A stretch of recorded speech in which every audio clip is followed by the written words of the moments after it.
Seen fake scholars fold in real time. Now they screenshot takes, run around and remix it, and put up thinking somehow they can fix it. Nah, you stepped in the wrong room, donut. Huh. This ain't rage bait, this pressure. Patriarchy, race, class, labor, healthcare. I don't do surface level, I peel layers. And every time they think they got me cornered, numbers go higher. Chat flyer mods working, crowd waiting. Somebody finna get cooked tonight. Welcome to the ring now. Yeah. You talk big till the facts come out. Slap nuts, sit down. Welcome to the ring now. Yeah. Got the whole chat screaming when the logic break down. Yeah. Welcome to the ring now. You ain't built for this smoke. Y'all slap nuts ain't got milk for these old donuts. So pipe down. Yeah. You might drown. You don't want war with the king right now. I don't debate for applause, I debate for the record. Every false claim get dissected and severed. You rehearse outrage, I study the structure. Difference between noise and somebody with substance. You quote tweets, I quote policy. You want moments, I want honesty. You want ego boosts and virality. I want mutual aid and stronger communities. That's the difference between you and me. See the problem? Different type timing. You came for clips, I came for alignment. Capital this, socialism that. Half these dudes can't define what they yelling in caps. Talking about free market while wages collapse. I watch your pivot arrive, I make it visible live. But this ain't never gonna be a place where evidence dies. You came all the way to be Santana for internet rap, while the whole chat waiting to see who got checked. Next, welcome to the ring now. Yeah. You talk big till the facts come out. Slap nuts, sit down. Welcome to the ring now. Yeah. Got the whole chat screaming when the logic break down. Yeah. Welcome to the ring now. You ain't built for this smoke. Y'all slap nuts ain't got milk for these old donuts. So pipe down. Pipe down. You might drown. You don't want war with the king right now. Yeah.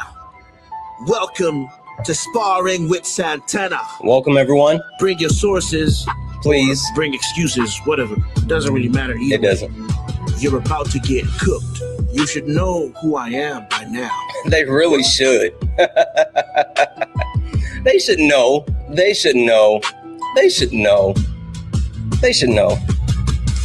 Guys, welcome in. Welcome in. This is Sparring with Santana. One-on-one debates with Trump supporters or anyone that disagrees with anything on the background. I am Santana. Guys, only request up if you are a Trump supporter or disagree with anything on the background. We're only looking for some debates. If you're friendly, tap the screen, share the live, send your daily heart me. It's only one coin. It will boost the live and push us out to the FYP. We got Stallion here. Stallion, good morning. Hey, what's going on, Santana? You know, I'm pretty popular around the lives. You said you? Yeah, I'm pretty popular, I guess. I don't know if that's a good thing or bad thing. Stallion, have you come here to let us know that you're officially off the Trump train? No, my brother, I am not. Okay. Well, in that case, you know exactly what it is and how we do. Let's go ahead and get this thing started. Sam, I'm not impatient. That's just how I am. Thank you.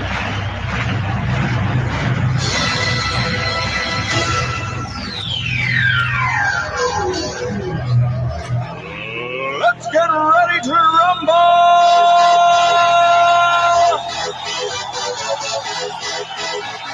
Santana, you're not single, are you? I asked before, but I couldn't remember.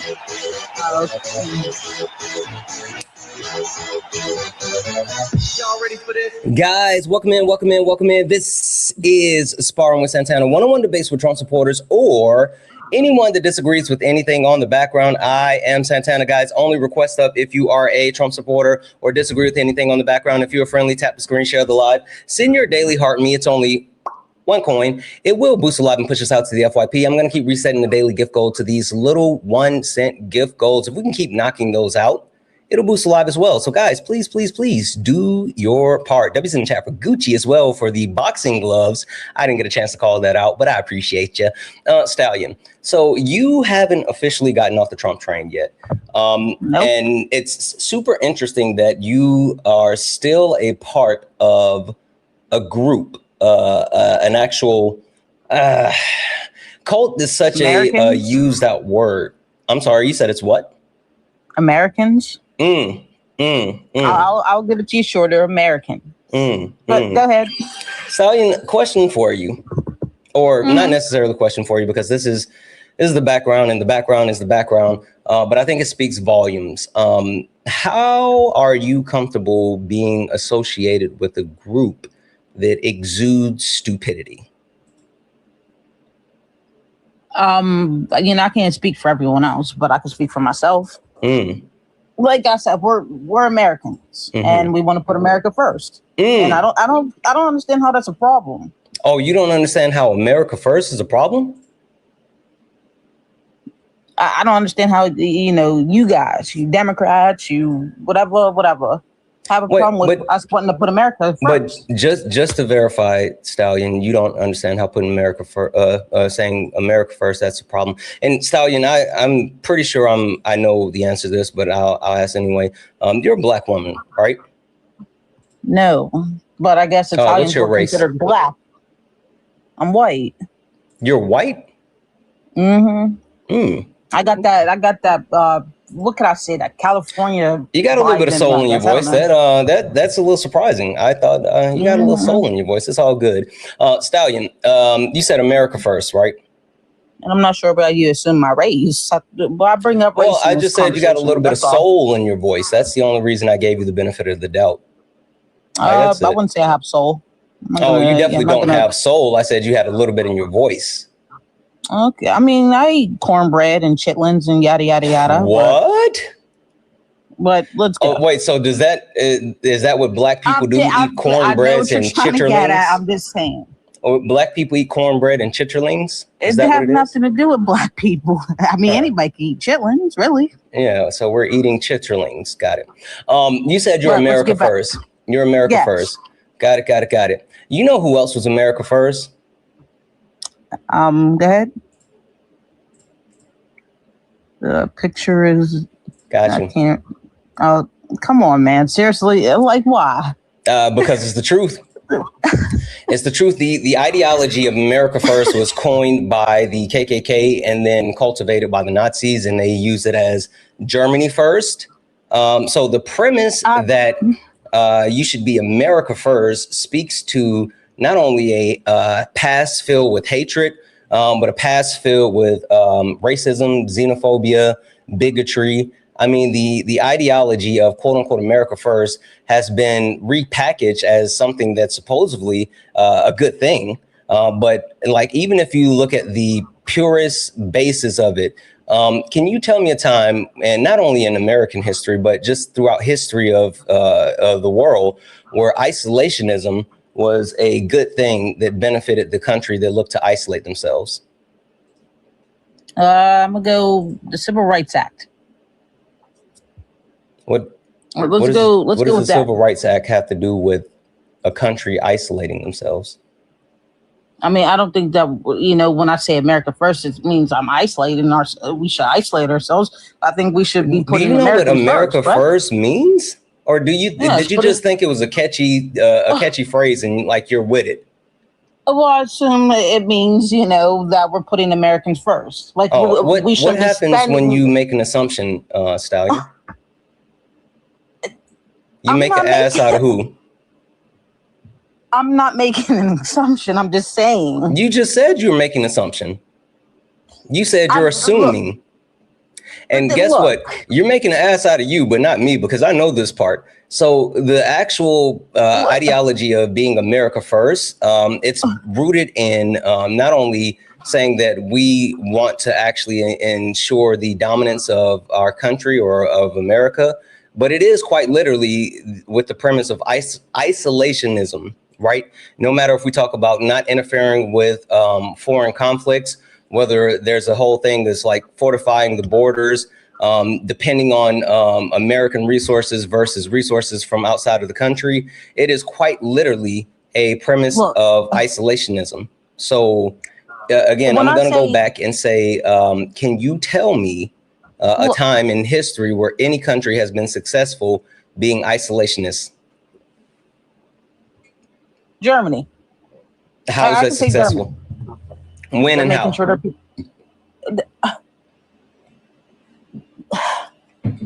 Because even if you're talking about the time during, like when Nazis had power and Germany was growing, they weren't isolationists. They quite literally leaned on multiple countries, including one of Hitler's best friends was Mussolini, and so the actual kinship they had with Italy, and then also the kinship they had with Japan. I mean, like the reason why Germany involved itself in like World War II was because of Japan's strikes on the United States and the United States being pulled into World War II. So like Germany doesn't have a successful history of isolationism. I would say before, all that yada, yada, yada mess happened, I believe they did. No. I believe they did. They didn't. They didn't. Okay, how do you quantify that? How do you quantify them having a successful country based in isolationism? But like I said, it's my opinion. Well, it might not be a fact, but it's my opinion. They also, like they say, opinions are like buttholes. Everybody got one, right? And just like buttholes, not everyone's opinion is clean, and your opinion is muddied with the lack of knowledge that you have and what you're saying. Look, Santana, I just listen, when I say America first, I'm not speaking on hate and racism and what the KKK did. I'm speaking on putting us first and not sending billions of dollars overseas when, we have people sleeping on the streets. Oh, listen, come on now. That's one of my favorite arguments. You know why that's one of my favorite arguments? Mm-hmm. It's because people who support the Republican Party don't give a damn about people that are unhoused. Like, I do. You don't. You guys virtue signal. I give money to charities. Okay. Mm-hmm. What does that have to do with the Republican Party virtue signaling about the houselessness crisis that we have, and the fact that they don't want to actually address those issues that would not only help with being unhoused, but put us in a place of success? Your party, the party that you align with, Donald Trump literally signed an executive order that made it illegal to be unhoused. Illegal. You can be put in jail for being unhoused under Donald Trump's executive order. Did you know that? I'm not going to get into that. But did you know that? I'm not going to get Yeah, I knew about it. Okay, so how can you support a party that's literally trying to put people in jail for being unhoused? I don't agree with it. I'll give you that. I don't agree with that. Okay, so what about the fact that, do you know what the leading but it's not going to change my vote. Do you know what the leading driver is for people becoming unhoused? Yeah, drugs and not having the proper help. Well, then what is it? I'll wait. The number one driver that causes people to become unhoused is medical debt. Medical debt is the number one cause for people to become unhoused. And you know what the Republican Party is standing in the way of? With what? Universal health care. It's just not going to work out. Well, first and foremost, universal health care would work out. There's a multitude of ways to institute it, right? Whether we go with the single payer option, whether we go with the public option, whether we go with like Medicaid for all, like there's a multitude of options. And even if you talk about like the cost, there's a multitude of options when it comes to the cost. We can take a look at cutting the military budget and reallocating those funds, or like hell, the Trump administration is trying to increase the military budget from 1 trillion to 1.5 trillion.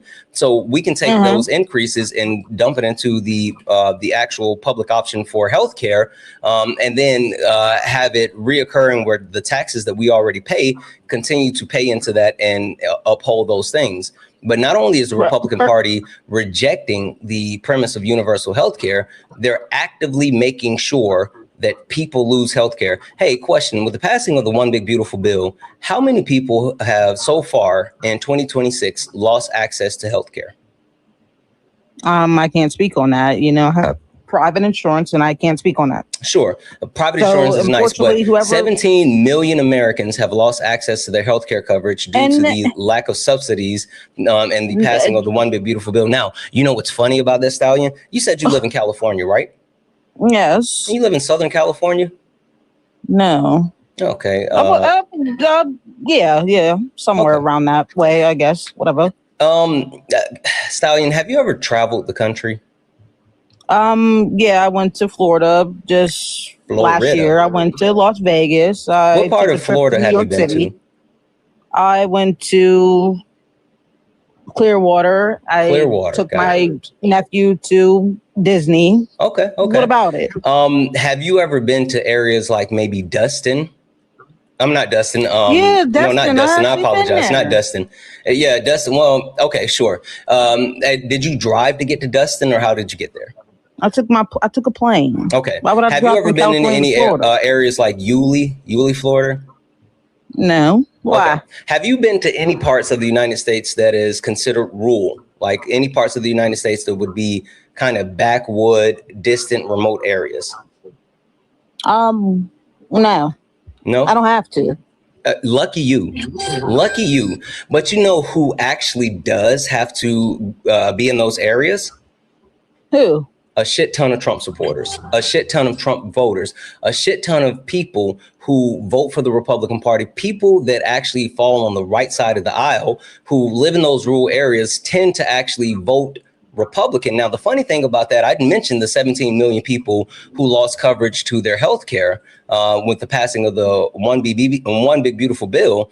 But you know what I didn't mention, Stallion? Mm-hmm. The 466 rural hospitals that are set to close by the end of 2026 due to lack of funding from the passing of the One Big Beautiful Bill. Hey, would you like to guess how many patients those 466 rural hospitals actually service? Like I said, I can't speak. Would you like to guess how many patients that 466 rural hospitals service? A couple thousand. Nope, 6.6 million. Would you like to guess how many people those 466 rural hospitals actually employ?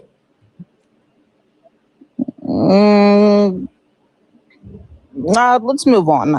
275,000 people. So when we talk about the passing of the One Big Beautiful Bill, the actual point of the Republican Party rejecting the subsidies for the ACA, losing coverage for 17 million Americans, which is going to shut down 466 rural hospitals that will impact 6.6 million patients and 275,000 employees. You know what's also funny about that? Look, you said you have private health care insurance, right? Yes, I do. You know what went up in 2026?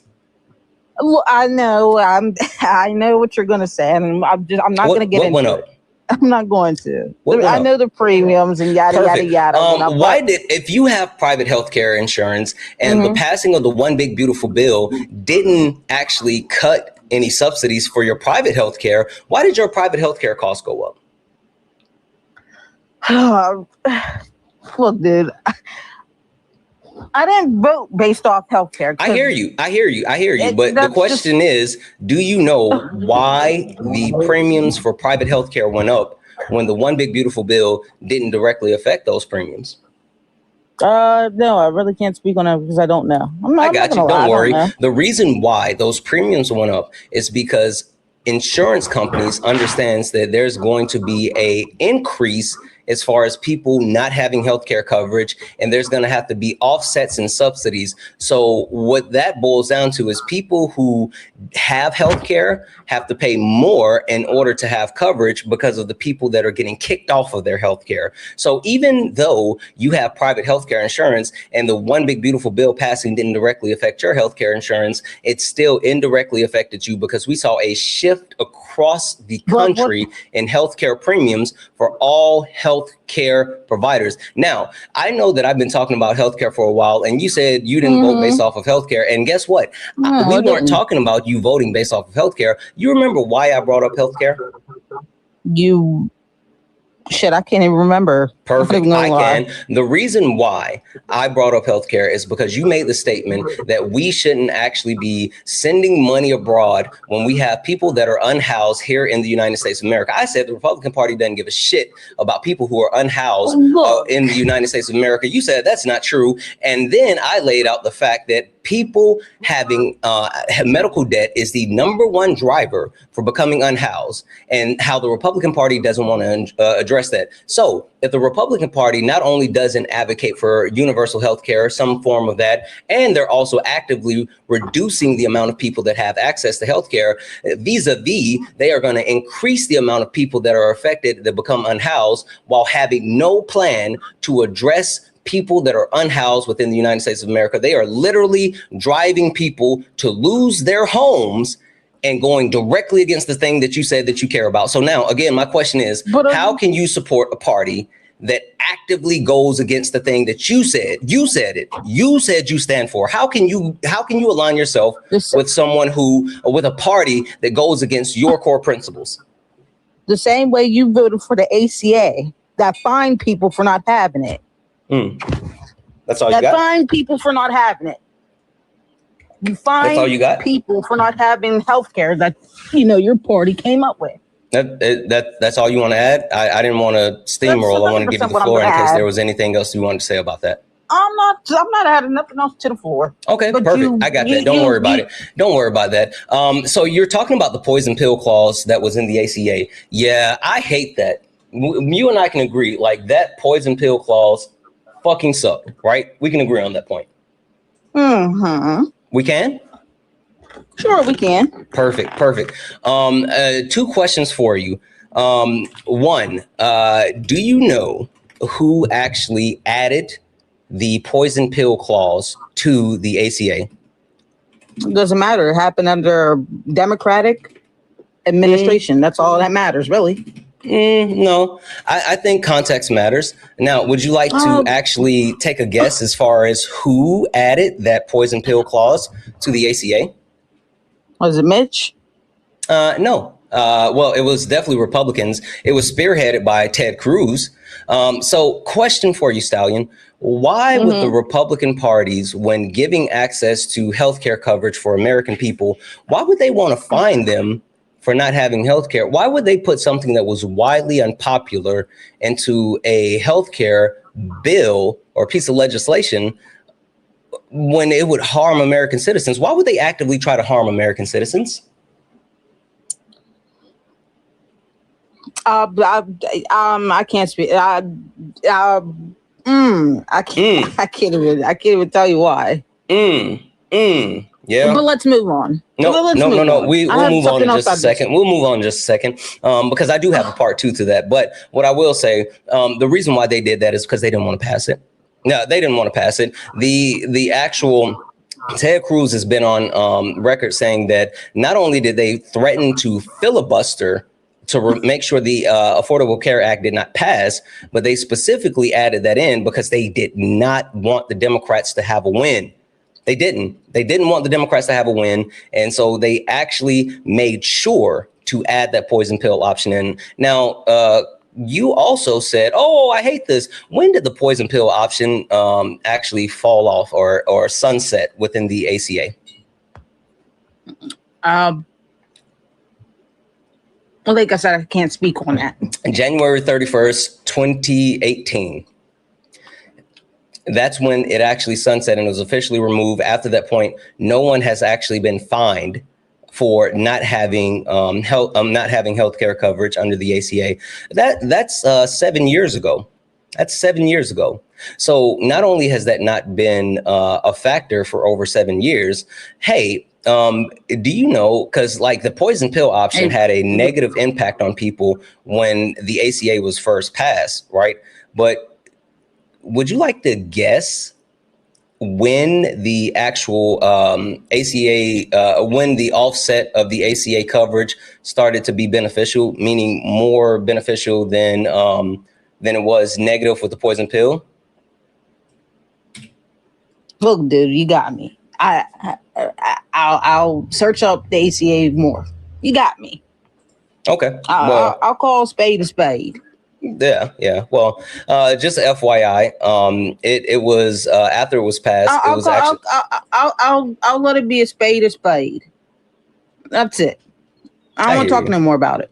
Okay. Well, the one thing that I'll say is that even prior to the sunsetting of the poison pill option, in 2015. I'm done. I'm done. It became the offset of profitability, meaning that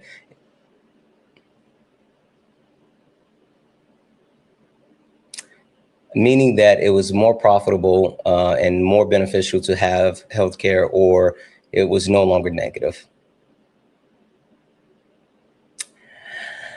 I guess that's how we start, chat. I guess that's the start to the live. Debbie's in the chat for Bethany for the $5 donation saying, love the new intro. Keep dunking these donuts. You know, that's what we do. Debbie's in the chat for Activista for the $2 super chat that put the dance in. I know that's right. And Debbie's in the chat for BB for using their 3-month YouTube subscription super chat to say, that black lady last night on Dean's Live was terrified of you. I love listening and you've taught me a lot. Keep it up and I'll be here. Debbie's in the chat for BB. Thank you so much for that. Debbie's in the chat for Activista. Debbie's in the chat for Bethany. Guys, if you like to support the live, you can do so. Cash App, PayPal, Venmo. Pay links in the link tree in the bio. Santana Speaks For You. Santana Speaks For You is the best way to support the live. If you're over on YouTube, you can send a super chat and I will read that out. Only request up if you're a Trump supporter or disagree with anything on the background. We're only looking for some debates. Hi, Ren, I think it is. Are you a Trump supporter or disagree with anything on the background? Ren, are you a Trump supporter or disagree with anything on the background? Okay, I'll go ahead and drop you down. Only request up if you're a Trump supporter or disagree with anything on the background. We're only looking for some debates. If you'd like to support the live, you can do so. Cash App, PayPal, Venmo. Pay links in the link tree in the bio. Santana Speaks For You. If you're over on YouTube, you can send a super chat. I will read that out. Keep tapping the screen. Let's go ahead and get the likes up to 100,000 likes. Also, guys, can we knock out the high bears? Please, please, please. That's the daily gift over on the TikTok. Can we knock out the high bears? Someone said, what is FBA? More than likely, if you don't know what it is, that one's not for you, but FBA is Foundational Black Americans. Let's do this because we had people in the request. Okay, so chat, can I be honest with you guys for a second? Can I be honest for like a second?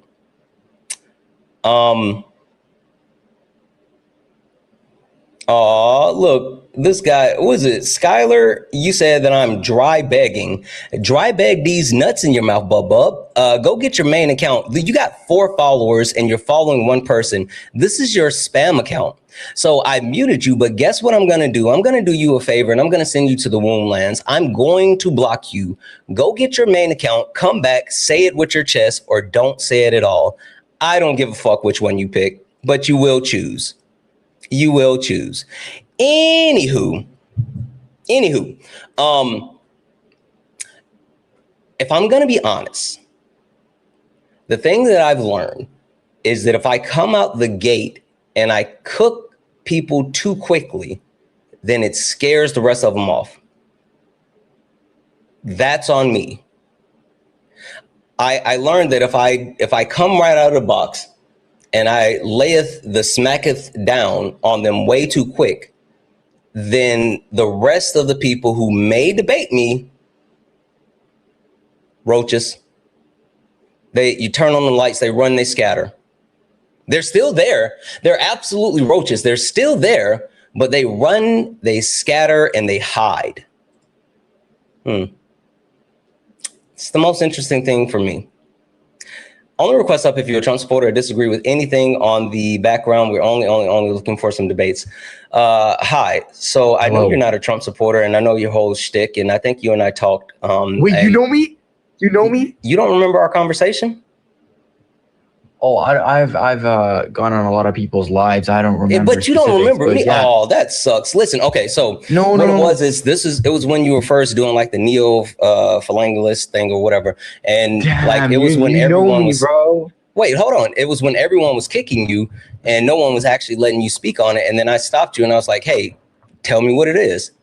And you was like, and you couldn't explain it, and I was like, "Listen, wait, no, that was not me. That was not me. I swear to God, that was not me. That was another troll. Because there's a lot of people.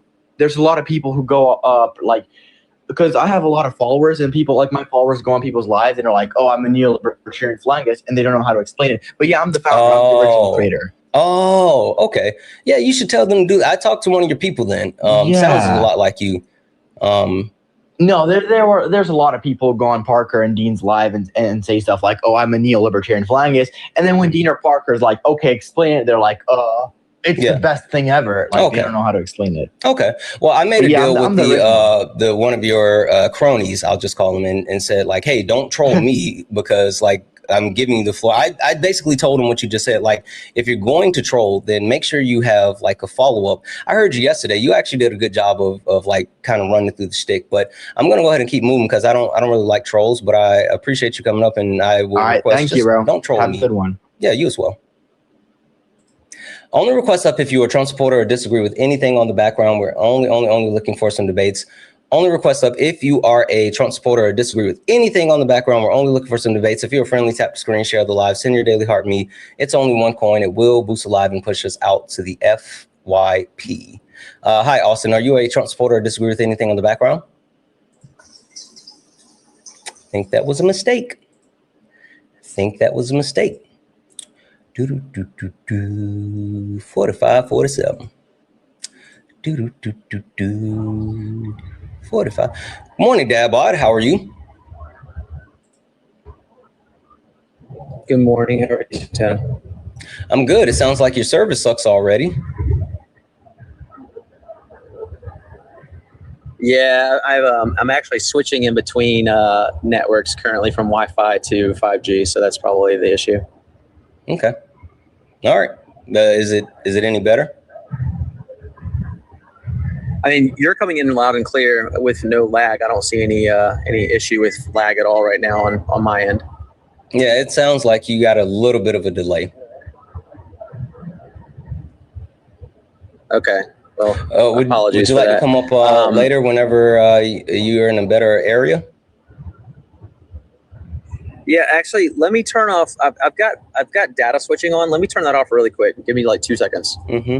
Guys, keep tapping the screen, share the live. We only need 3 more high bears. Can we knock out those 3 more high bears, please? Please, please, please. Can we knock out those 3 more high bears?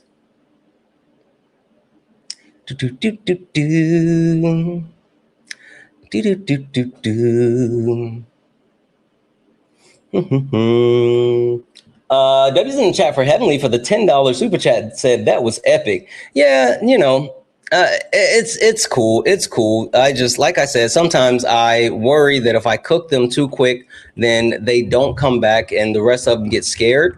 And we know that they are absolutely a scary breed. So we want to ensure that we can, at the very least, keep them coming back and keep them engaged. But more often than not, they're cowards. So also, there is someone in the request that's listed as political man. Political man. I'm gonna go ahead and kick you. Come back on your main account. You're not getting up here on a spam account. Just FYI for any of the trolls, any of the people that are looking to actually join because, you know, you just want to say the N word or crash out or whatever it is you guys like to do. You're not even going to get into the front door. You are not tall enough to ride this ride. Now, if you want to do the weird shit on your main account with your whole chest, sure. Let's ride that ride. But if you are going to be here on your backup and you're going to be a coward, then guess what? Nope. Dabot, are we good? It's up. I mean, do I sound okay on your end or am I still lagging? No, it sounds like for the most part, the lag is gone. What about now? Can you respond immediately after I stop now? Yeah, I'm responding currently. Okay. No, it sounds pretty good. All right, Dabod. So the entire chat was saying, no, not him. And which normally I agree a lot with my chat. All right. But I wanted to talk to you specifically because you tagged me in some type of video yesterday. I didn't really watch the video, but I heard you complaining something about my background. I wanted to talk about it. So what's the complaint that you wanted to take up with the manager? So first and foremost, it was the un-American complaint, but also I wanted to talk about the universal health care thing too. Yeah. Okay. So you were saying that, like me saying, get rid of Republicans and Trump was un-American because it would create like a uniparty and blah, blah, blah, blah, blah. Right? Well, what I did was I prefaced in the commentary, I said that let's put the emphasis on getting rid of the Republican Party as a whole, because if we only have a one-party system, then we really don't have a democracy, and that's kind of un-American. Okay. You stand on that? Yeah, I mean, I think if we only have a one-party system, then we would be like China or Cuba. They're a one-party state. Okay. Any other context or anything else you want to add to that? I mean, that's pretty much it. I mean, based off of just that metric, if again we're only in a one-party system, that does not seem like it's very American, because then at that point, if you only have a one-party system, there really isn't, much of a voice for the other people who might have opposition or feel differently. Yeah. Okay. All right. Well, first and foremost, good thing I never said that we should have a one-party system. W's in the chat for me for not saying that. But even more so, the entire point was getting rid of Donald Trump, who is a fascist, right? Getting him up out the paint, and the Republican Party, which is filled with cowards, people who are anti-intellectuals, people who have no good intentions for the American people, and moving away from conservatism as a whole. Right. The ideology of conservatism is absolutely detrimental to the long-term success of any type of country or business or anything like that. Can you name one successful conservative policy or Republican policy that has been passed that has overwhelmingly benefited the everyday American within the last 60 years? Let me address conservatism as far as you're saying, getting rid of conservatism as a whole. As far as the Republican Party, do you think the Republican Party are full of just conservatives? No, I think that it would be hyperbolic to deem like the Republican Party as just conservatives, just like I think it would be hyperbolic to deem the Democratic Party as just, liberals or whatever. I understand there's a different factions within the Republican Party. You have people that are Republicans, conservatives, you have MAGA, you have the American First movement, you have white nationalists and Nazis as well. So you guys are a pretty eclectic group, but the point that I'm making is the core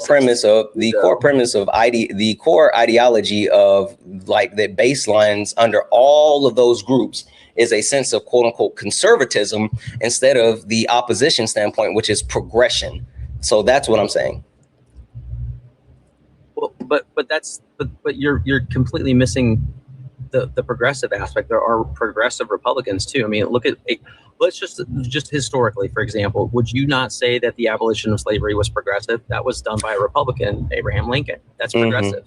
Abraham Lincoln didn't abolish slavery, and not only did he not abolish slavery, he didn't free the slaves.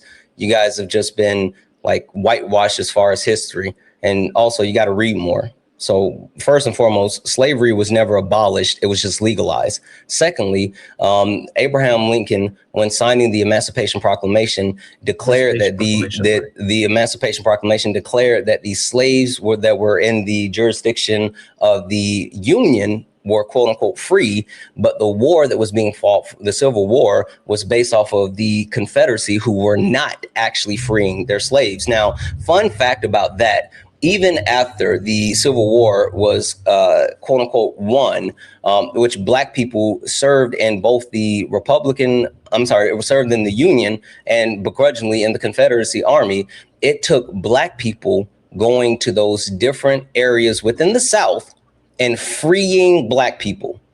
Like literally black people had to travel from location to location to location with their battalion leaders to free black people. So the entire premise that, well, Abraham Lincoln freed the slaves or anything like that, that's not true. And even more so, I'm talking about conservatism as it is today. Like we can talk about the Southern strategy, the ideology switch of the parties. That's not the point, because even when you talk about those Republicans prior to the Southern strategy being implemented, they were progressives. They weren't conservatives. The Democrats at that time were quote unquote conservatives. And after the party switch or the ideology switch, those Republicans then became conservative and those Democrats then became progressives. Allow for that context, because I was going to say, I mean, the political ideological views of the Confederates at the time was more so they were Democrat. If we had to, no, they were conservative. They weren't Democrat. Like that's why I made that very clear. Yes. The Republicans' ideology was progressive, and the Democrats' ideology was conservative. After the party switch, after the Southern Strategy implementation, the Republicans' ideology was conservative, and the Democrats' ideology was progressive. Like I said, I wanted to preface and make sure we had context there, because Republicans, it's not all Republicans are conservative. I don't want to generalize them, put them into a specific category. I mean, you do have conservative Republicans, yes, but you also have progressive Republicans as well. I mean, there's a mixed bag of. It's the same way with certain Democrats too. You have certain Democrats that are conservative as well. If you look at Bill Maher, sure. Can you name one party wing of the Republican Party that doesn't appeal to the ideology of conservatism? That doesn't appeal to the what do you as far as wing, what are you trying to say is? Well, I named a couple of different factions within the actual Republican Party, from just flat out Republicans to MAGA to America First to neo-Nazis and white supremacists.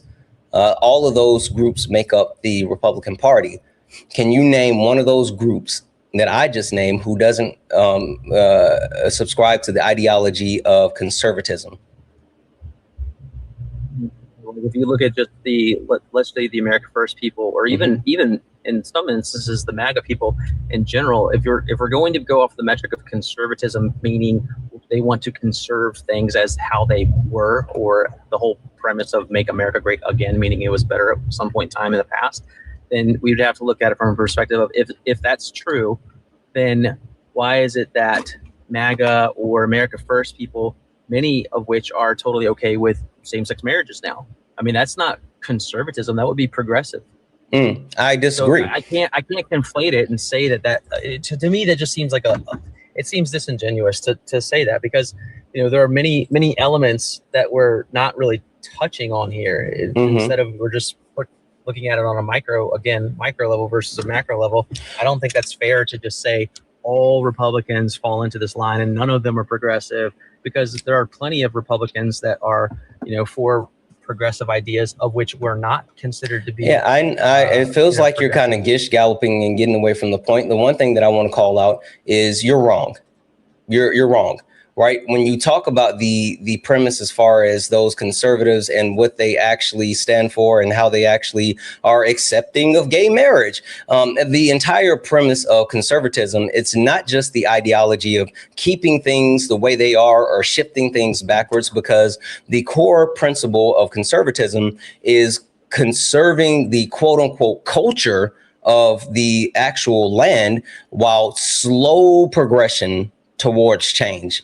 Like, conservatives don't believe in no change at all, but they believe in slow change, and they completely oppose the rapid change that they believe that progressives actually believe in. Now, I would be for rapid change, but even progressives don't believe in rapid change. Now, the funny part about you bringing up the point of like gay marriage, right?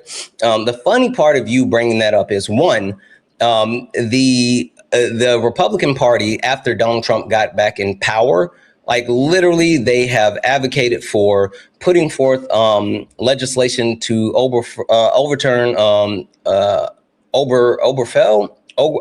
I know I'm fucking that up. The actual Oberfell. It's not Oberfell. I was calling it Oberfell, and is it Oberman? I thought it was Oberfell too.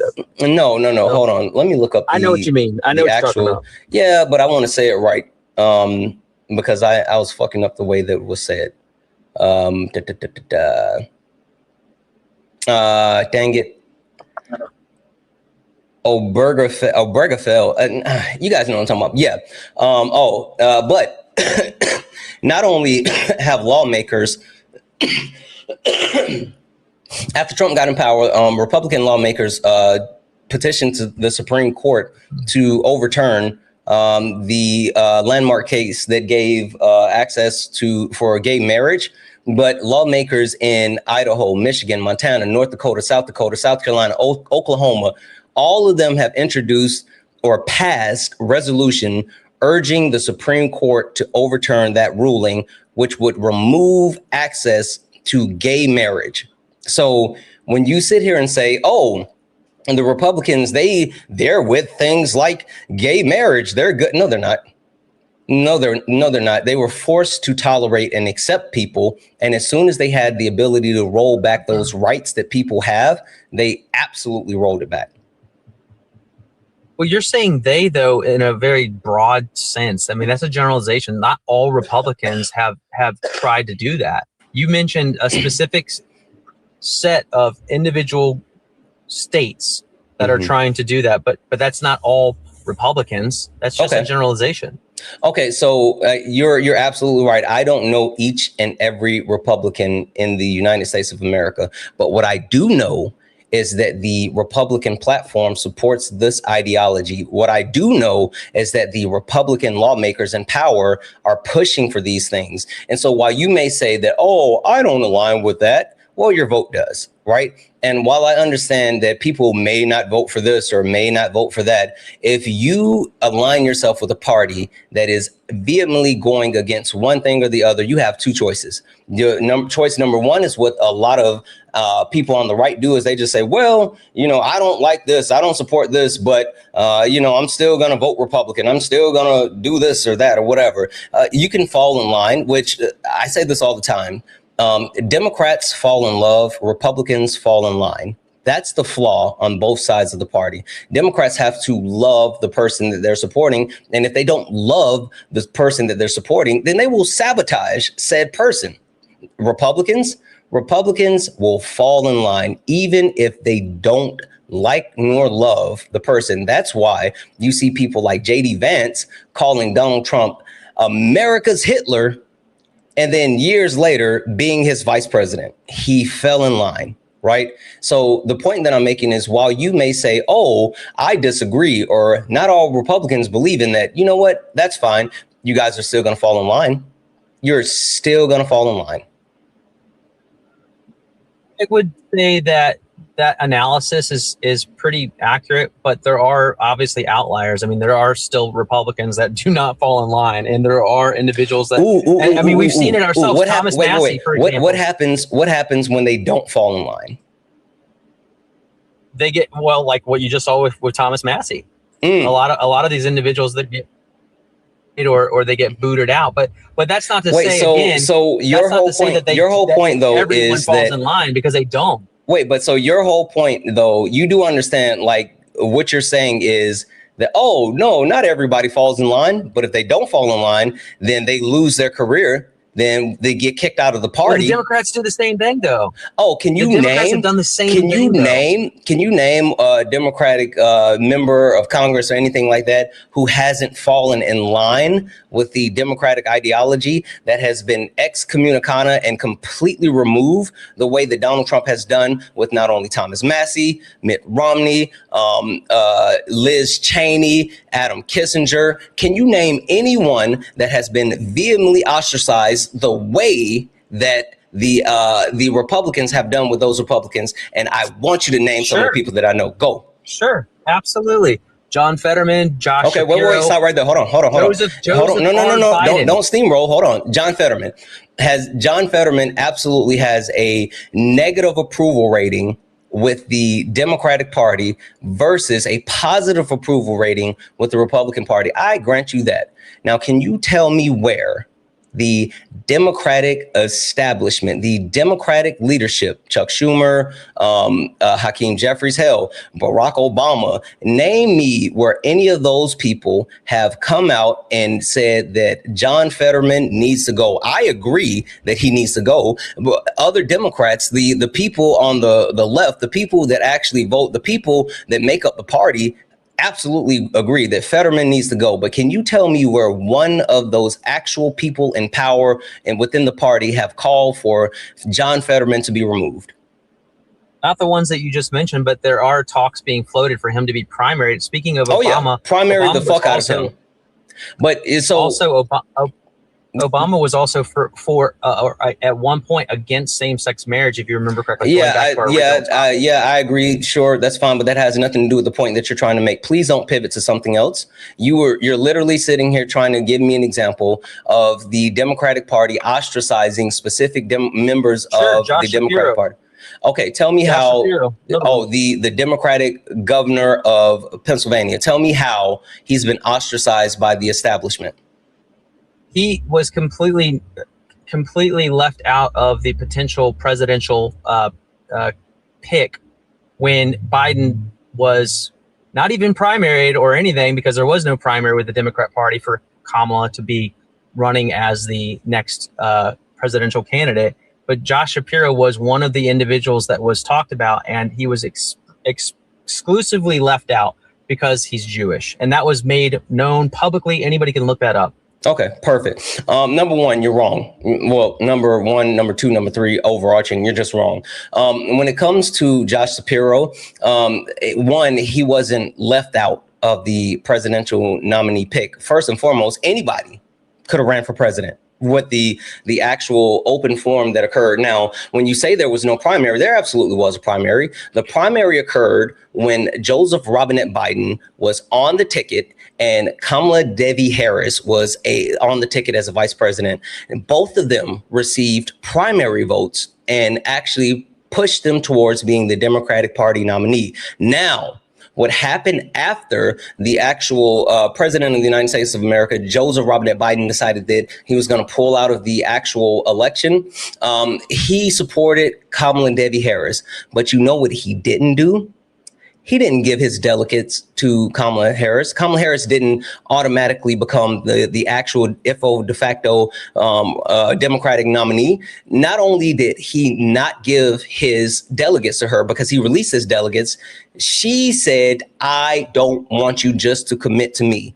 I want to earn your votes. And that's when she went on campaigning. Now, there was an open option at the Democratic National Convention for anyone to challenge and to try to become the Democratic nominee for the president of the United States of America.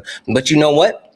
People like Josh Shapiro, people like Bernie Sanders, people like Pete Buttigieg looked around and realized, one, there was 107 days. Fuck that. There's no way that they were willing to run for president in 107 days against someone who has been running for president for 9 years because they didn't have the infrastructure to run. They weren't ready to run. They didn't have the team together. Hell, even Kamala Harris had to inherit the Biden strategy team and work out of his headquarters in Delaware for her campaign. That's how short term it was. Now, number two, there was $100 million war chest of donations that had been received. And legally speaking, there were only two people that could utilize that $100 million war chest: Joe Biden and the person that was registered legally on that ticket, Kamala Devi Harris. Those were the only two people that would have access to that $100 million war chest, meaning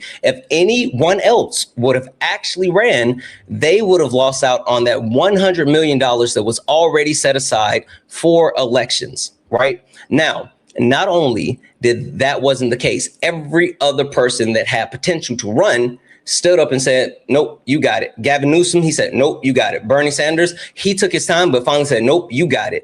Everyone else acquiesced to Kamala Harris. And then when we got to the Democratic National Convention, there was an open roll call where each delegate actually had to make the decision who they wanted to allocate their votes to. They decided to allocate their votes to Kamala Harris. They made the decision to elect Kamala Harris. So when you say that there was no actual primary, you're just wrong. And also with Josh Shapiro, fun fact, who were the three candidates that were on the short list for vice president for Kamala Devi Harris? Shapiro. Who were the three? Shapiro was one of them. Shapiro, Walz, and Buttigieg. Those were the three. And Andy Bashir was a distant fourth. Now, if Josh Shapiro was ostracized by the Democratic establishment, how did he end up on the short list to become vice president? But he didn't get picked. That was the whole point. That If was he one of the was reasons why- ostracized by the Democratic establishment, how did he end up on the short list to become vice president? He was on the short list, but again, he didn't get picked. And one of the main If he was ostracized, how did he end up on the short list? Because if you're ostracized, then you're not being considered. So if he was ostracized, expelled, cast out, made a pariah, a leopard, then why was he on the short list at number 2? Tim Walz, Ben Shapiro, Pete Buttigieg. Those were the top 3 in that order. Why was he number 2 to be selected for vice president of the United States of America for the Democratic nomination? Because he's a good candidate and he should have been picked. If he was picked, Kamala might have won. But I don't care Biden about. didn't have a choice. Listen, you're Biden trying to didn't run drop away. out. You're trying to run away from the actual question. And yes, Josh, I always fuck up Josh and Ben. Josh Shapiro. If he was ostracized, how could he still be on the short list? Because that doesn't speak to him being ostracized. So, Dad Bod, you're being bad faith. Can you please directly answer the question? Yeah, I just said, I literally just said he, in my opinion, was the best pick. I'm not, and that's not the question. And the question is not who you think was better. The question is not, should he have been picked? The question is not what would have happened. The question is, if he were ostracized by the Democratic establishment, how did he end up on the short list at number 2 to become the vice president nominee for the Democratic ticket? It's of my opinion that he was picked for number 2 because of his credentials, because he was a good option, and because of the fact. Can you repeat my question to me, Dad Bod? If he was ostracized, yes, I understand what you're saying. No, repeat the whole question. Repeat the whole question. If he was ostracized, then how was he number 2? I'll paraphrase. There you go. No. Don't paraphrase. Okay. You're saying if he was ostracized, if he was excluded, then how was he number 2 on the list if he was completely excluded? Sure. And I would now have answer to say, that question directly. He wasn't excluded. He wasn't ostracized. Perfect. Okay. So that's a concession. But he wasn't picked either. Yeah, he wasn't picked, but that's a concession. That's literally a concession because you're saying that he was not ostracized because he was on the short list. So your entire point of bringing But I would argue that's for optics. Your entire point of bringing up Josh Shapiro is moot. So those are the first 2 people that you've named. You named John Fetterman. You've named Josh Shapiro. You've been wrong on both of those. Would you like to spin the wheel again and give me an actual member of Congress, a Democratic member of Congress who has been ostracized and cast out, removed by the Democratic establishment, like the way Donald Trump and the Republican Party has done Thomas Massie, Marjorie Taylor Greene, Mitt Romney, Liz Cheney, Adam Kissinger? Can you give me any instance of the things that have happened on the right happening on the left? I said Biden, but you didn't let me finish. Biden never dropped out. He never said point blank that he was dropping out. He actually said that he was staying in. And then all of a sudden, it was as if he was supplanted by Kamala with no whims or anything about it. After the debate with Donald Trump, everyone knew, everyone saw where he was cognitively. The left was freaking out. CNN came up. I remember literally the anchors on CNN freaking out about his cognitive dissonance that he was going through and trying to figure out what they were doing. They scrambled. You know it. I know it. We all know it. Anyone that has eyes and ears knew that he was cognitive decline. He said he was not dropping out of the race. And then all of a sudden, Kamala was the next candidate without anything other than a mention on Twitter from it. That's not how you do things. That's not a democracy. So yes, he was ostracized by the entire Democrat Party. There, key and point, bam. That's it. Okay, perfect. Glad you said that one as well. One easy low-hanging fruit that I'm going to go ahead and just hammer is you bringing up Kamala Harris again. We've already talked about how Kamala Harris came into becoming the Democratic Party nominee. The one thing that I want to call out with the RNC and the DNC, can you tell me who sets the laws, regulations, the bylaws for the candidates becoming the nominee? Republican National Committee, the Democrat National Committee. Okay, so they self-govern and they determine the actual laws and bylaws as far as how you become a nominee. Accurate? Sure. Okay, so you whining and crying about the Democratic nominee and how they became the nominee literally has fuck all to do with fuck all, because one, Kamala Harris qualified based off of the rules of the Democratic National Convention. But you know who didn't qualify based off of the rules of the Republican National Convention? I'm sure you're going to inform Donald Jimothy Trump. Donald Jimothy Trump, the candidate for the Republican ticket for 2024, and also the president of the United States of America currently, did not adhere to the bylaws of the requirements for the RNC to be the nominee. Hey, why aren't you upset about that? Do you know what bylaws that he didn't adhere to?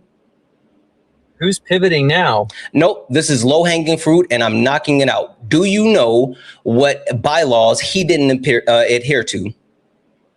I do not know. He did not adhere to the bylaws in the Republican National Convention that states that any actual candidate must participate in at least 2 debates. He did not participate in He tried to have multiple debates and they were canceled. No. Republican National Convention. Stop. This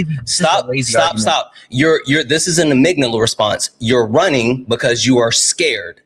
I'm not talking about a debate with the Democratic nominee. I'm talking about a debate with the Republicans. In order to be enshrined as the Republican nominee, the actual candidates have to compete in 2 debates.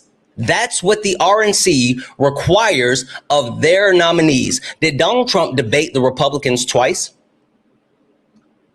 What was going on during that time? Did Donald Trump debate the Republicans twice?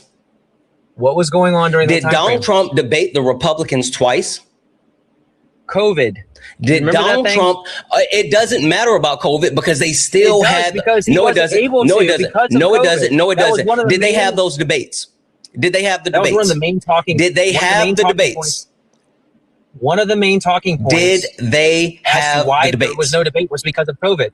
This was in 2024. You're fucking wrong. They had the ability to. You're fucking wrong. You're fucking wrong. They had those debates because you know who not only had those debates that ran all the way up until the end? Nikki Haley. Nikki Haley was on the debate stage multiple times. Yes, Ron DeSantis was there as well. So you're fucking lying, Dad Bod. So either you're lying or you just recognize that. I'll give you the benefit of the doubt. Now answer the question. Did Donald Trump participate in 2 of those Republican nominee debates? Yes or no? No, he did not. Okay, perfect. So Donald Trump did not adhere to the bylaws of the Republican National Convention. So stop fucking whining about Kamala Devi Harris and the Democratic Party and what they did or did not do or how she became a candidate. Worry about your own fucking party. Now, with that being out of the way, you brought up Biden. What about Biden? Hey, you know what's so interesting about this? I just finished a book that I had been dying to actually read. I just didn't have time for it, but shout out to Audible. I've been getting my read on with Audible. Bob Woodward. Do you know who Bob Woodward is? I know the name, but no, I don't. I'm not intimately familiar with who he is. Nope. Yeah, Bob Woodward is a journalist, a author, someone who has a lineage of politics going all the way back to Watergate. He's literally the person that broke the story of Watergate. You know Watergate, right? Yes. Yeah. That was Bob Woodward. That was Bob Woodward. He not only has a lineage tracking all the way back to Watergate, but he has openly not only interviewed multiple political figures, but has written books about multiple political figures, including Joe Biden, including Donald Trump, including President Zelensky and President Putin. He is someone who has had his finger on the pulse of politics and has had inside knowledge and information for years. Now, with the book that I actually read / listened to, War, right? It actually gave the account detail tracking of the last, 4 or 5 years within our country prior to the insurrection. It covered what was happening with the insurrection, what happened within the Biden administration, what happened with Ukraine and Russia, what happened with Israel and Gaza, what happened with Trump running for re-election, his court cases, all this other stuff. And you know what else was detailedly covered with actual proven interviews?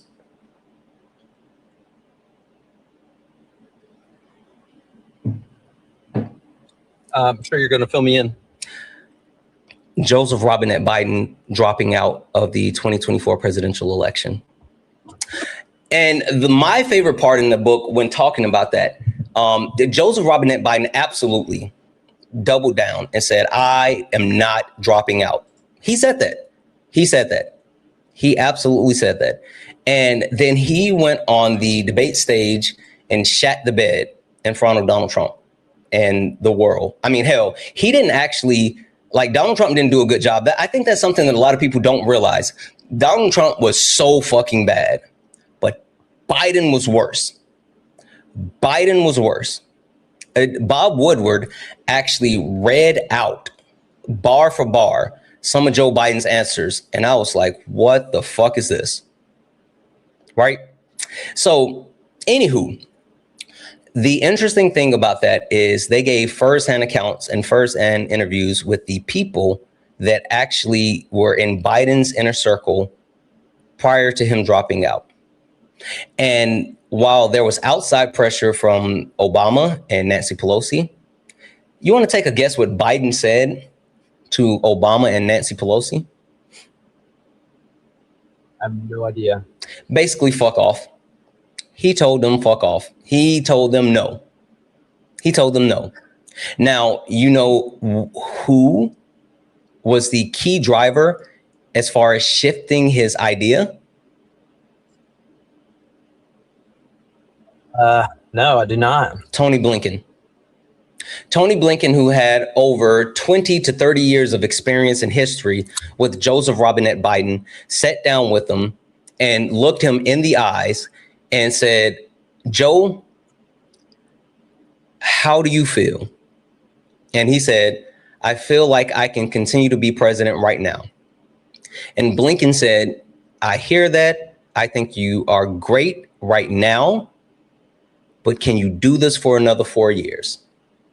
He said, because your legacy is not only on the line, but the country is on the line, and the viability of the party is on the line. So if you're going to do this, can you do it for 4 years? And Joseph Robinette Biden looked Tony Blinken in the face, eye to eye, and said, I don't think I can hold up for another 4 years. And so even though Obama and Nancy Pelosi and the political left were all screaming, Biden, drop out, he said no until he sat down and had a face-to-face, heart-to-heart with someone that was a confidant for almost 30 years, and he had an honest moment. And when he had that honest moment, he came to the realization that he couldn't do it. And you know what the funny thing is about him making that decision? Hey, Dad Bod, what do you think he told Kamala Harris? I have no idea. He didn't tell her shit until after he dropped out. He didn't tell her shit until after he dropped out.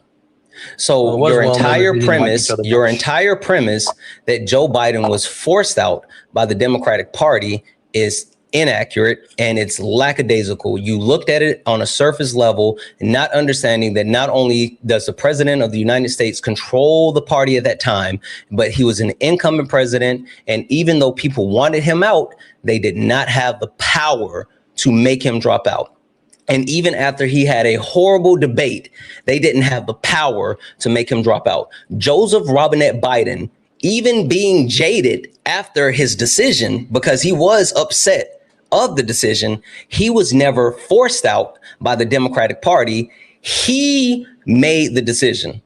So that's number 3. You tried Fetterman, you tried Josh Shapiro, and now you've tried Joe Biden, and you've been 0 for 3. Do you have any other example, or do you want to just concede that the actual standard that's held on the right is not held on the left? I can't think of any other individuals. I just know that we've kind of, we're not on topic of what we were originally debating. Oh, you're the one that brought it up. Like, we were originally debating your premise, thinking that I wanted a uniparty, and then I started talking about like conservatism. I talked about the underlining premise that no matter if you're a Republican or MAGA or America First or a fucking Nazi, the underlining premise is conservatism. And then I brought up the point of it. Democrats fall in love, Republicans fall in line. You vehemently railed against that and said, well, the Democratic Party are the ones that you have to fall in line. And so then I told you to give me the example, and I listed all the people of who the Republican Party has ran out, and you tried to list multiple people, and none of those were actually correct. And so the premise of what we got to was that I was right, you were wrong, and we can move back. But before we do, there's one thing that I want to put on the screen. Hey, Dad Bod, question for you.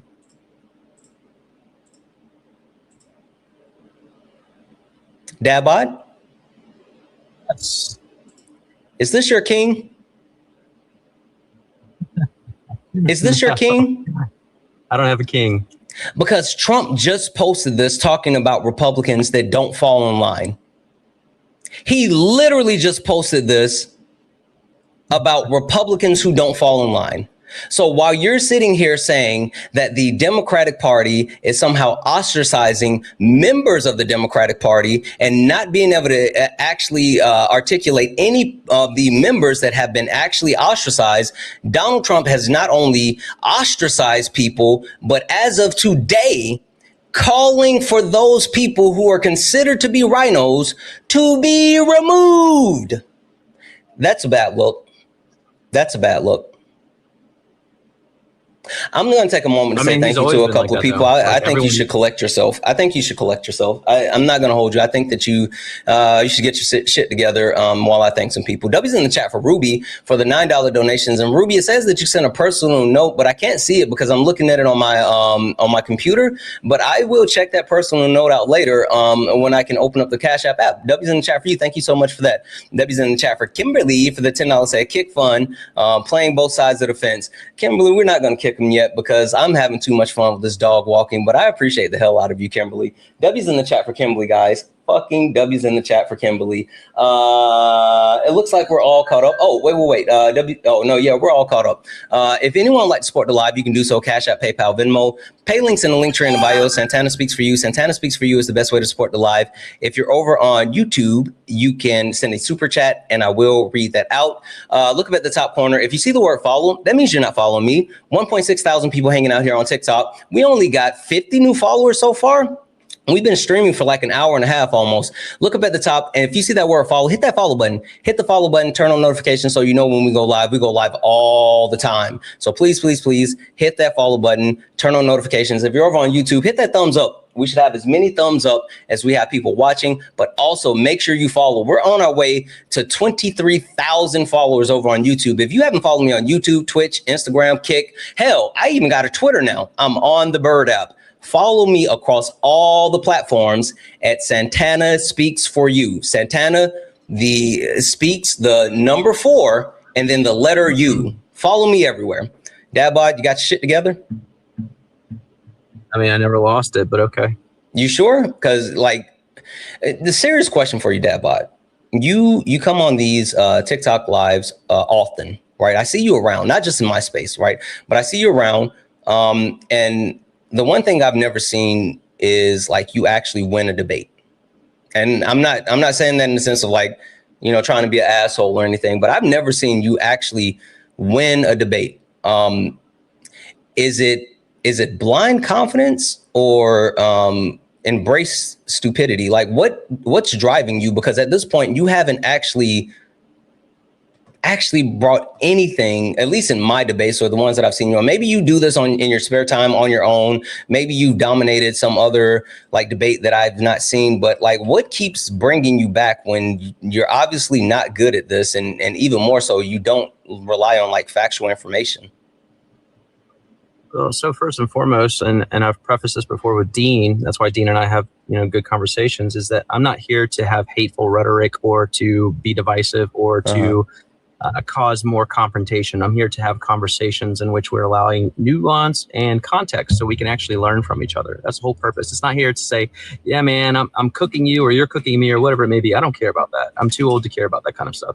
What I do care about, though, is learning from one another and being able to actually have dialogue in which we can both walk away and say, yeah, I didn't think about that before. So for me, it's not about winning or losing. I don't care about that. So maybe that makes me someone who's not good at debating. That's perfectly fine. And that's in your purview to say. But I'm not here to win. I'm here to talk about conversations that are currently ongoing in our society that are causing us to be divided. And hopefully with some sort of solution in mind. And that's why we have conversations. That's why I don't call you names or try to, you know, belittle you or denigrate you in any way, shape, or form. Got it. Dad bod, thank you for the capybara. Dad bod, can you name one thing that you've taught me? I'm not sure. Maybe a little bit of patience, if anything. But other than that, I'm a dad just like you. I'm a dad just like you, and you know for a fact that patience is forged in fatherhood. So no, you don't get that one. Would you like to try again? You just said that, you know, you've cooked me apparently every single time we've had a conversation. I've never wanted to debate with you, so maybe it's you've learned that you are better than me at debating. There's something.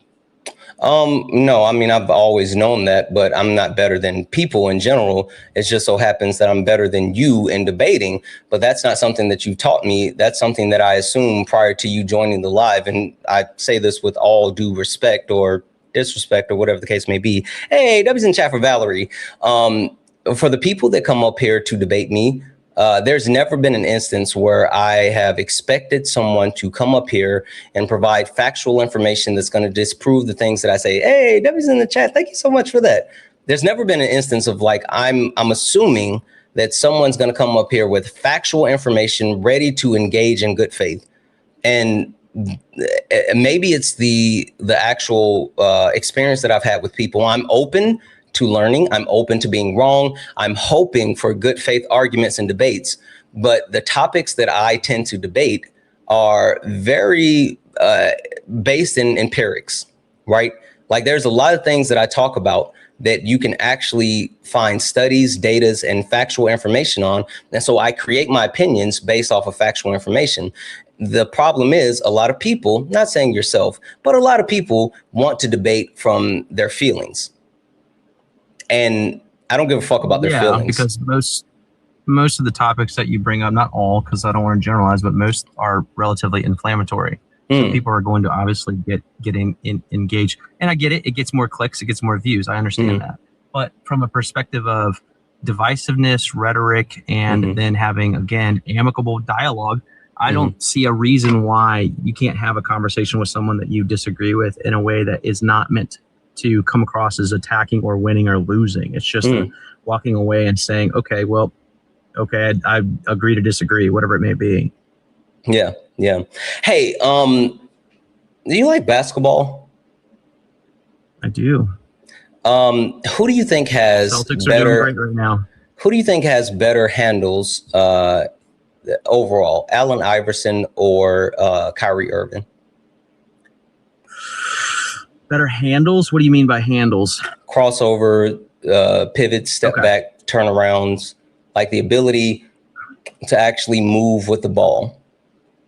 Based on today, as far as currently, or based on like their prime? Their prime. Of course, Allen Iverson isn't in his prime, but in his prime, when he was actually, when he actually invented the crossover. But I was going to say Allen Iverson in his prime, but I don't know. I would kind of disagree. I think watching Kyrie Irving move with the ball is like art, right? But one thing that I respect about Kyrie Irving and Allen Iverson is their ability to like change pace, right? No matter if they need to speed up, slow down, whether they need to go up, the fluidity of their ability to change pace is astounding. Hey, guess what, Dad Bod? I have the ability to change the pace depending on the debate. I can change my pace depending on the person that I'm talking to. I can change my pace depending on the conversation that I'm having. I understand nuances. I understand conversation. I understand communication.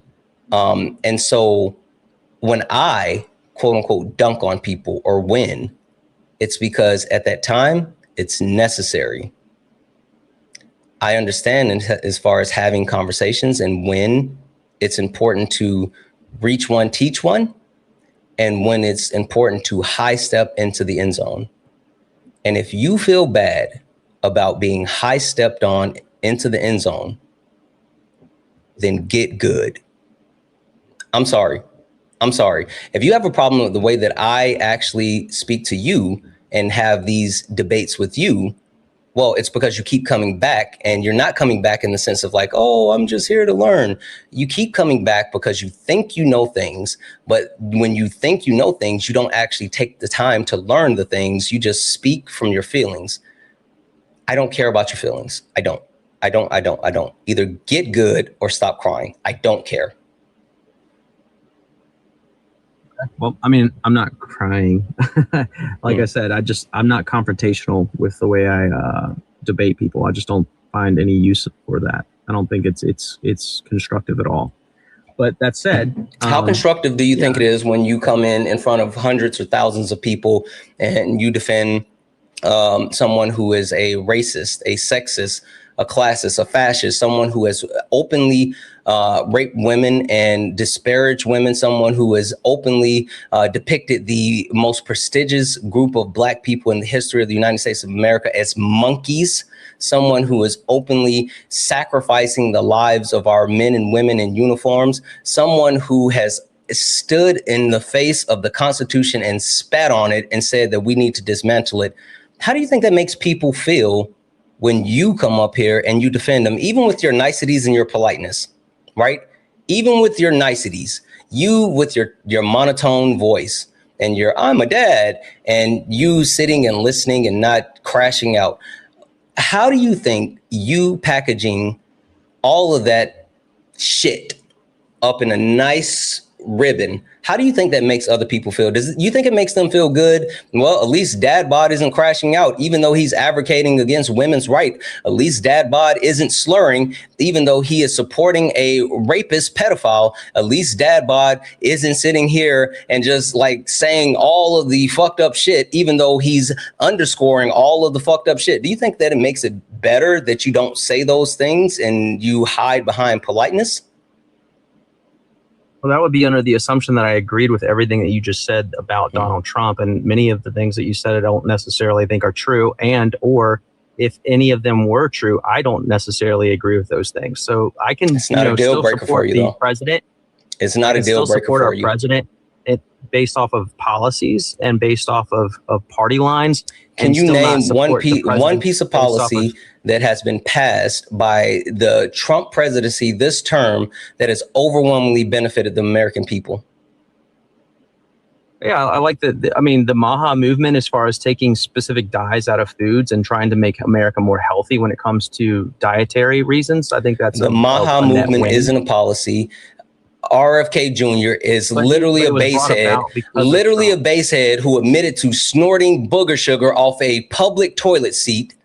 And at the same time, not only are we dealing with fucking outbreaks in our country, including measles, he's openly lying and advocating for Black children to be stripped away from their parents and put into camps. And he's also actively lying about the mortality birth rate, and which overwhelmingly affects Black women. He is pushing a narrative that will kill Americans, and at the same time, specifically will kill Black women. So one, they haven't passed any type of policy. Two, he's not a fucking doctor and he's not healthy. And three, if you look at what they're actually doing, it's harmful.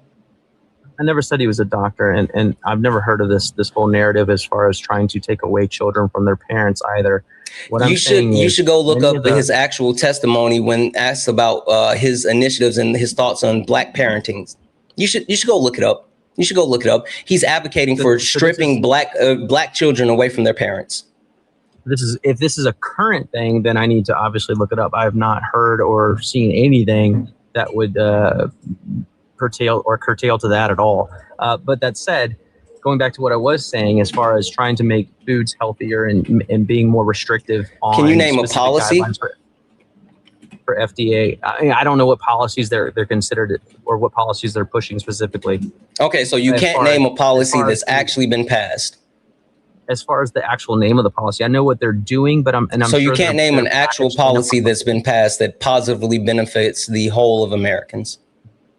When it comes to the Make America Healthy Again movement, no, I don't know any of the policies because I don't have a computer in front of me. But there are policies that have been passed that are making it more stringent for. There hasn't been companies. You know why there hasn't been any policies passed? Okay. Would you like to know why? Sure. Yeah. Because Donald Trump and the current Republican Party don't pass policies. They don't. Donald Trump has ruled by executive order. Even though he has the House, the Senate, the presidency, and hell, the Supreme Court, this current version of Congress is the lowest bill passing version of Congress that we've had in modern history. They don't pass legislation. They don't pass policy. And Donald Jimothy Trump himself has put the kibosh on any type of legislation being signed until they pass the SAVE Act, which is overwhelmingly disfavorable amongst party lines, meaning Democrats don't like the SAVE Act, Republicans don't like the SAVE Act, but Donald Trump wants the SAVE Act passed, and he has told Congress that he will not sign legislation until the SAVE Act is passed. That's why there's been multiple shutdowns of TSA and DHS and ICE and all this other stuff, because Donald Trump has been rejecting deals and telling them we're not signing anything. Like literally, he's telling the Republicans that they're not signing anything. So while you sit here and say, oh, well, it's the policy. No, they don't have policy because they're not passing policy. The only thing they have is executive orders, which executive orders get shot down in court. And Donald Trump has signed a litany of executive orders that have been deemed unconstitutional. So I repeat one more time. Can you tell me one piece of legislation that the Republican Party has passed that would highlight the MAGA movement that was beneficial for the majority of Americans? I can't look any of it up. Can't hear you. I said because I don't have a computer in front of me, so I can't look any of them up. What's up, Art? Got a supercomputer in your hand. W's in chat for Jocelyn for the $1 donation saying, does this guy have a humiliation kink? He's always here.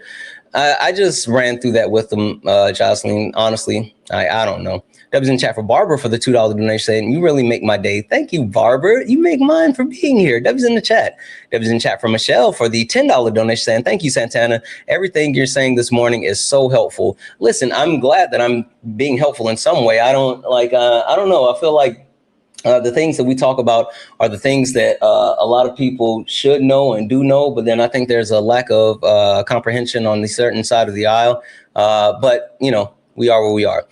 Debbie's in the chat for all the donos, guys. If anyone else likes to support the live, you can do so. Cash App, PayPal, Venmo, pay links in the link tree in the bio. Santana Speaks for You. Santana Speaks for You is the best way to support the live. If you're over on the YouTube, you can send a super chat and I will read that out. Keep tapping the screen, guys. 1.6 thousand people here on the TikTok. Let's go ahead and get the likes up to 300,000 likes. Also, look up at the top corner. If you see the word follow, that means you're not following me. Hit that follow button.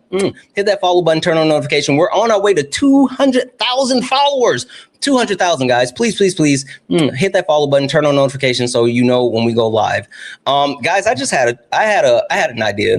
1 second.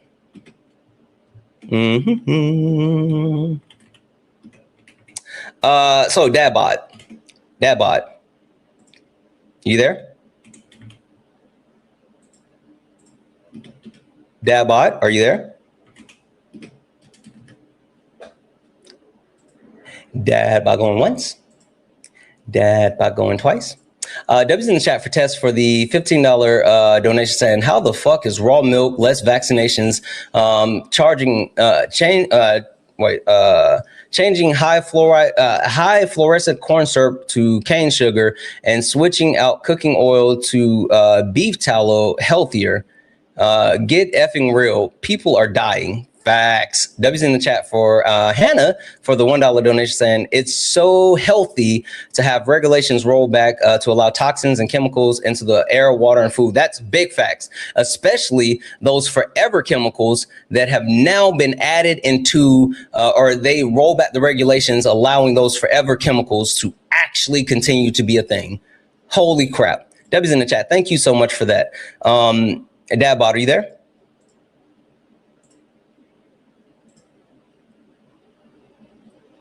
Dadbot sent you a request to unmute. W's in the chat for Kristen. Hey, Kristen, for the $19.99 super chat. W's in the chat. Dadbot, yeah, I think he is scared. I think he's still there. I think he's listening, and I think he hopes that he gets kicked. But I got an idea, guys, and he can't hear it, but you guys can hear it. So this is what I'm thinking. Now, while I don't think that Dadbot reaches the level of permaban, I don't think that he should be permaban. He hasn't lost his shit, and I don't think that he reaches the level of permaban. But I do think that at this point, the constant back and forth of him coming here and providing nothing of substance is a waste of our time, right? So this is what I'm proposing, chat. This is what I'm proposing.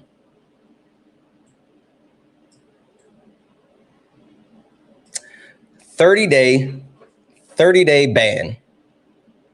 Hold on, let me do this.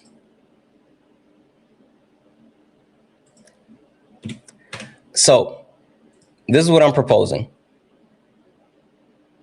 We'll do a 30-day ban.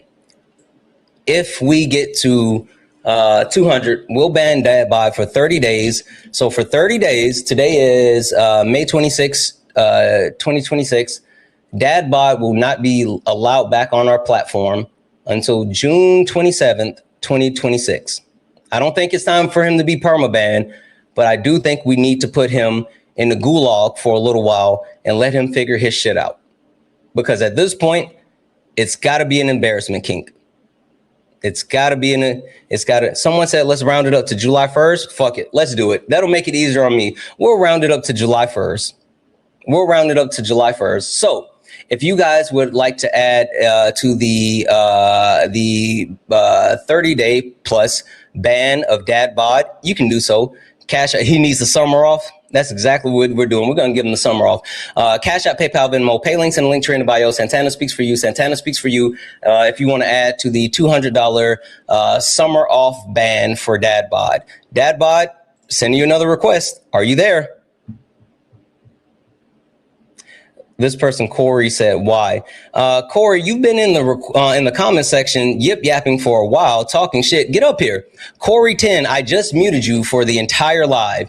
The only way that you're going to be able to speak from this point on is if you actually have the testicular fortitude to get in the box. This guy, Johnny Boy number 80, said it sounds like he just wants money. I hear you. I was getting ready to bring you in here anyway, you donut. So you're defending Dad Bod. Cool, cool, cool. What did you come up to debate?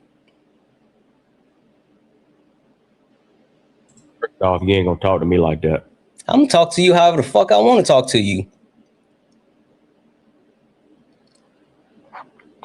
Money hungry motherfucker. Money these nuts in your mouth. Don't make me make this a BOGO. Who doesn't like a deal?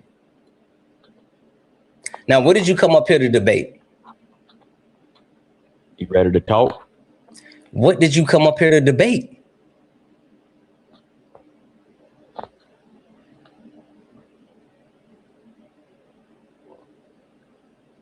Riveting. Riveting. Johnny.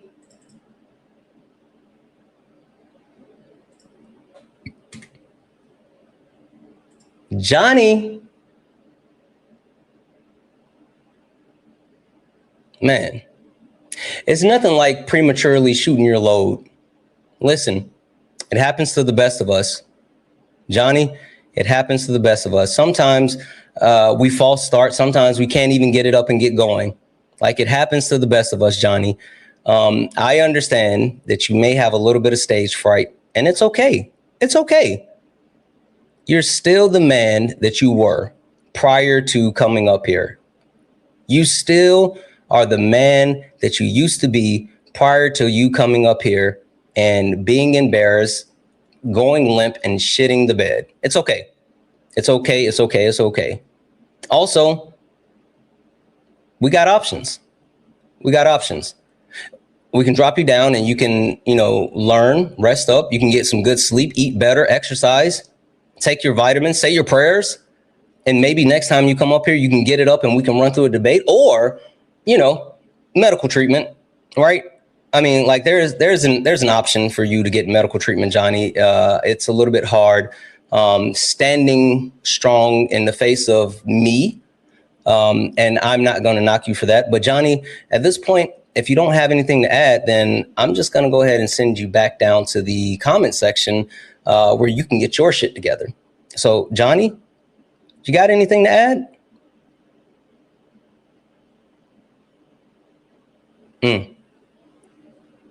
That silence is deafening. That silence is deafening. Only request up if you're a Trump supporter or disagree with anything on the background. We're only looking for some debates. Only request up if you are a Trump supporter or disagree with anything on the background. We're only looking for some debates. If you are a friendly and you like to support the live, you can do so. Cash App, PayPal, Venmo. Pay links in the link tree in the bio. Santana speaks for you. We currently have a summer off going for Dad Bod. So if you would like to actually give Dad Bod the much needed break that he deserves, that reprieve from coming up here and being embarrassed, go ahead and hit those pay links. Go ahead and hit those pay links. We'll get him up out of here for the summer. Hi, are you a Trump supporter or disagree with anything on the background? Ooh, it's not.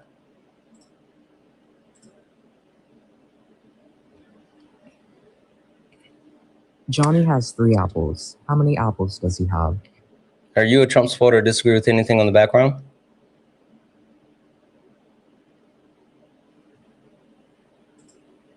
You guys aren't even funny. Like, that's the sad part about this. You guys try so hard and you're not even close to being funny. Look like we're at 115 of the 200 Dad Bod summer off fun. So if you would like to add to the Dad Bod summer off fun, you can do so. Cash App, PayPal, Venmo. Pay links in the link tree in the bio. Santana speaks for you. Sorry, YouTube. We have to go through the pay links to do this. Dad bod, fight back. Fight back. Hey, sorry about that. Are you still there? I am. Are you? Yeah, I'm really sorry. I was actually a client pulled up to me. I should have specified. I apologize. No worries. Listen, I'm good. I'm good. I don't think you are, though. Well, I'm like I said, a client pulled up to me. Did you hear anything? I know you're talking to a client. It's all good. Did you hear anything that we were saying? I did not. No, I apologize. Take a look at the screen. Can you see the screen? What, just in the chat? So we made a decision that you have brought no substance, and I don't think you raised to the level of being permaban. I don't think you should be permaban, but I do think that you need a cooling off period. And originally I proposed 30 days, but the chat said to give you the entire summer off. So if we make it to that $200 summer off fund, you won't be allowed to come back up here on the platform for the rest of the summer.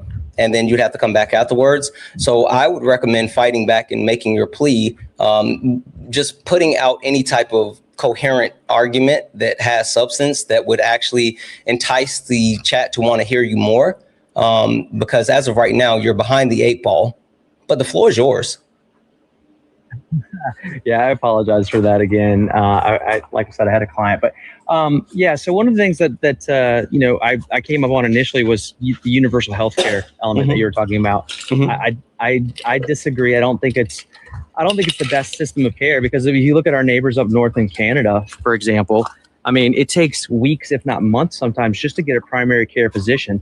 I mean, for surgeries, it takes, in many instances, months, sometimes life-saving surgeries take a long time, versus here in America, we can go to an urgent care center if we fall off a ladder and break our arm one day, or we can get a primary care physician within a day, sometimes a little bit longer. But like, I don't see why you would think that universal health care is better in any way, shape, or form than what we currently have. Now, we do have flaws here. I would agree that I'm not a fan of how our healthcare system is ran when it comes to the money that we have to put out and things like that, but at least having access, I think that's really important, you know, putting emphasis on the access versus how cost effective it is or isn't.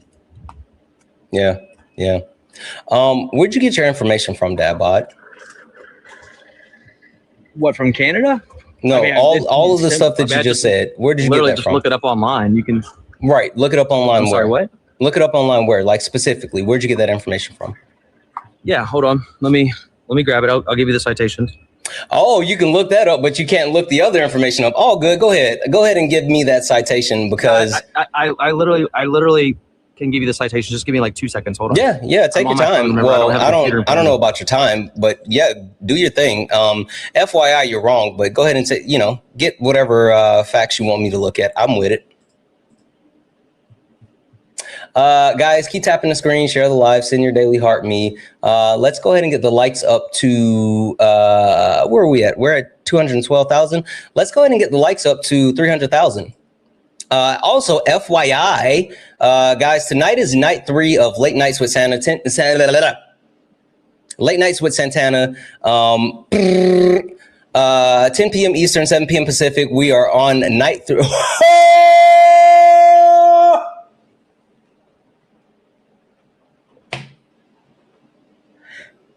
Did he run? Him gone. Him gone, chat. Chat, him gone.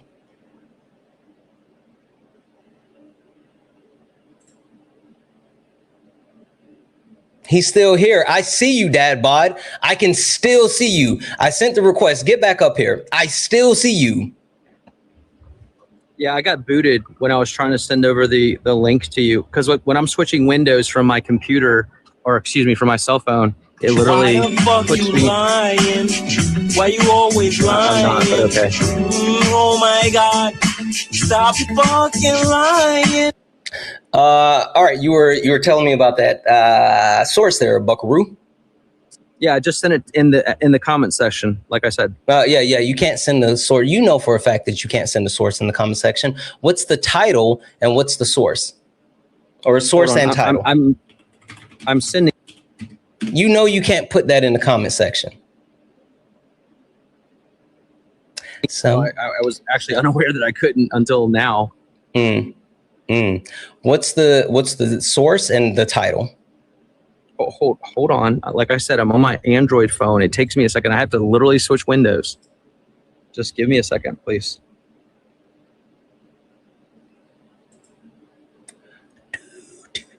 That's just directly to your account, and I can't send you messages. Yeah, you and I aren't friends. Why you can't send me messages because we aren't friends? But the question I have is, what's the title and what's the source? I'm trying to send you the URL code. You don't have to do that. Just read me the title and the source. The title is How Dad Bod Doesn't Have Any Facts, and the source is it's posted to the New York Times. Do that. All right. So one of them's Fraser Institute. And hold on, let me get the title. I'm gonna have to switch windows again.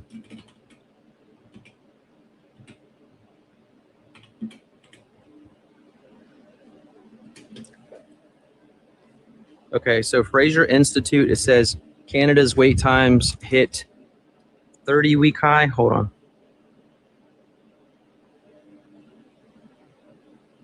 Yeah, FraserInstitute.org, Canada's wait times hit 30-week all-time high. So you're looking at the Fraser Institute. You left a word out of there. It's Canada's median healthcare wait time hits 28.6 weeks, second longest ever record. That's from 2000 and that's December 2025. The one that you're talking about is from December of 2024. Hey, Dad Bod, why wouldn't you look at the most updated information? Why wouldn't you pull the most updated information? That was the information that was pulled up when I searched it. That's interesting. Really not that far. That's interesting. Really not that far behind. It is. It's over a year behind. And did you look at this actual information before you cited it? That's just one link. No, I tried to send you so what I'm looking up at. Let me preface. I'm looking up on Perplexity AI, and it gives me literally a ton of different references as to what my talking point is. And maybe you should use like a better AI. Well, maybe you should use a better AI. So this source that you gave me from the wait times for Canada 2025, that second longest record, that at 28.6 weeks, is literally for specialist elective surgery. It's literally for the thing that we've been saying that happens in Canada. The reason why Canadians come to the US for quote unquote healthcare is not because there's long wait times for the emergency services. It's not because there's long time for primary care physicians. It's not because they can't get the healthcare in Canada and they have to come to the US. It's literally because they want elective referral surgeries that you cannot just immediately get in Canada. So they come to the US to skip ahead instead of waiting for those elective surgeries. Hey, Dad Bod, you know what an elective surgery is? Yep. Can you give me an example of one? An elective surgery? Yeah, I mean, an elective surgery would be something like along the lines of you have to see a specialist for, I don't know, a specific condition that you are able to have locally, so you elect someone to do it, or you find a place that. Let me give you a specific example. Maybe that'll help. In layman's terms. So, Dad Bod, there's this new elective surgery that men, super weird, men have been getting. They're getting height extensions. Have you seen those? Yeah. Yes, I have. And again, elective surgery is somewhere, again, if you need a surgery for something and you can't get it somewhere else, you elect to go somewhere else to get it done. An elective surgery, cosmetic surgery, colloquially used are, surgeries like the height surgery that men have been getting. There's some men, shout out to the short kings out there. I guess that's what they call you. They are like 5 feet, 5'5", 5 foot, whatever. And they wish they were a little bit taller. They wish that they were a baller. And so since they're 5'5" or whatever, they get these height extensions to make them over 6 feet, right? It's elective surgery, and those type of surgeries are the types of surgeries that Canadians are leaving Canada and coming down to the United States of America to get. You understand that, Bod? Yeah, but again, this is one reference. There's another one. Okay, from John perfect. Hopkins I'm so glad you understand that. Hold on. I'm not done with the point. I'm so glad that you understand that. Now, with understanding that, one reason that a lot of these men have made the decision to get height surgery, well, they want more confidence, right? Let's be honest. They want more confidence. It's understandable. It's gender affirming care, right? They think men should be taller and bigger and whatever. But another reason why a lot of these men who tend to be on the right and subscribe to like gym culture or red pill ideology, the reason why they are getting these leg extensions to get more height is because dad bod, they're realizing that they're not tall enough to ride this ride. What ride, Santana? Debating me. They're not tall enough to ride this ride. And dad bod, guess what? You're not either. So I'm going to go ahead and drop you down to the womb lands, and you take the summer. Hopefully you will grow, not only personally as, someone that engages in substance, but you'll be tall enough by the end of the summer to ride this ride, and you'll come back with facts, information. You'll come back with substance. Until then, W's in the chat for the chat. W's in the chat for the chat. You guys got him up out of here for the summer. You don't have to worry about seeing dad bod on our platform, in our space, until July. W's in the chat for the chat. You guys are fucking awesome. Only request up if you're a Trump supporter or disagree with anything on the background. We're only looking for some debates. Ooh, look who came back.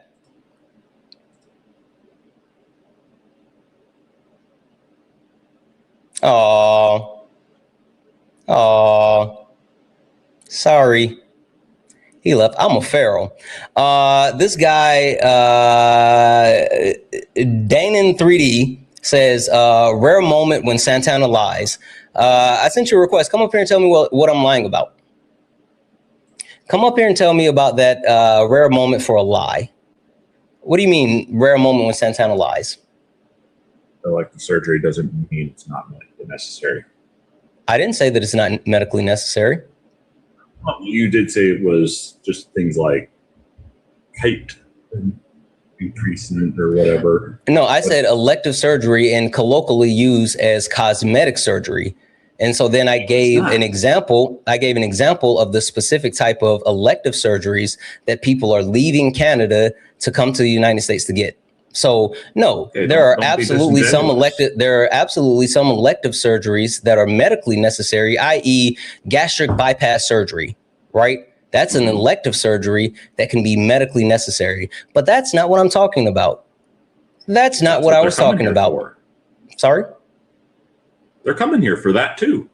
Okay, they can be, but the actual wait time, did you look up the source? Did you look up the Fraser Institute source that Dad Bod gave? Yeah. Yep. Okay, and what does it say? About which surgeries they're coming here for specifically? Yeah. It doesn't say cosmetic. Oh, it doesn't say that? Nope. What page are you on? I walked away from my computer. Mm-hmm. Go back to it. Mm-hmm. Take your time. It's okay. It's okay. While you do that, I'm going to catch up on these thank yous from these summertime donos. Let's start over on YouTube because I'm behind on YouTube. W's in the chat for Smoothie for the $4.99 super chat to say, when I see MAGA on Jubilee, I keep wishing you're there cooking these fools, knowing you slam all the BS. Thank you for all that you do. Smoothie, fun fact, guys, for anybody watching, my Jubilee, well, not mine, but I was on another Jubilee, and it actually comes out this Sunday. So the most recent Surrounded that I did with an all-star cast, I'll just say that, an absolute all-star cast of people will be premiering this Sunday. It was super interesting. I have never felt more pity for someone in the middle of that circle than I did after we finished filming this Jubilee. It was a massacre. It was so bad. Ugh. Oh, it was bad. Oh, it was bad. It was so bad. So the way they do Jubilees, they have the claims and you're recording for a while. And so they break it up. They have 4 claims. You record for 2 claims, you take a break, and then you record for 2 more claims. I thought that the guy wasn't going to come back after the first 2 claims.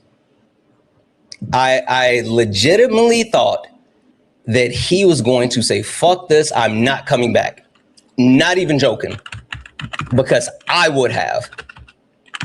I literally would have took my ball and went home. Anyway, W's in chat for Smoothie. I'm going to mute you because nobody want to hear that clickety-clack while I'm talking. W's in the chat for Leap for the $5 super chat to say, where does he live? I just waited 3 months for a primary visit and urgent care will not accept broken arms. That's ER. My primary visits take forever. Exactly. He was just fucking lying because he doesn't know anything. W's in the chat for Lady Ball for the $2 donation saying, work on that dad bod with the all summer. W's in the chat for Lady Ball. W's in the chat for Kristen for the $50 YouTube super chat. Let's fucking go, Kristen. Holy shit. W's in the chat for Kristen for that. You are absolutely too kind. W's in the chat for Roberta, Craft Weaver, who sent a $10 for the 30-day ban or the summertime ban for Dad Bod. Much love, much love. Deb's in chat for Avocado, who sent 5 for the summertime ban of Dad Bod. Had to give this guy a 5-knuckle shuffle. Next time he's getting an attitude adjustment. Listen, he's not ready for that AA. W's in chat for Hannah for the $5 donation saying Dad Bod only comes up to hear his own voice and not learn. What a wonderful way to begin Pride Month. I know that's right. That was in chat for Melina for the $10 donation. Said, tired of him being wrong despite how many times he's been educated on everything. He can have the summer he deserves. God damn. That was in chat for Lori for the $1 donation saying, thank you and please block these guys. No one needs to listen to their hateful rhetoric. Thank you for everything that you do, educating all of us. Listening to you talk about Johnny is making me howl. Johnny has major stage fright. You're the best. Yeah, listen, thank you for the one. I we try to make a good determination whether or not we're going to do a perma ban or whatever. And while there are certain people that come to the level of perma ban, I think that not everyone does. And so I'm kind of like, I'm a little picky when it comes to whether or not we do a perma ban. If someone comes up and they're adding nothing, then we'll, and over and over and over, and they're just like spouting hateful shit or whatever, we'll perma ban them. But if it's just really bad, we don't do a kick fund. We don't do a perma ban fund. We just get them out the paint. Like, we just block them. We don't play that shit. I don't play that. My mods don't play that. Our community doesn't play that. W's in the chat for Gucci for the $18 for the summer band. W's in the chat for Jenna, who sent $5 and said, nope, America takes forever too. I have to wait weeks for an MRI. My patients have to wait months for primary care specialists. He is not accurate. He was not. That was in the chat for Paige for the $1 donation saying, some specialists are booking out 6 to 12 months. I just booked a patient in primary care way out in October. I personally waited 2 months for my thyroid removal, and it was considered urgent/emergency.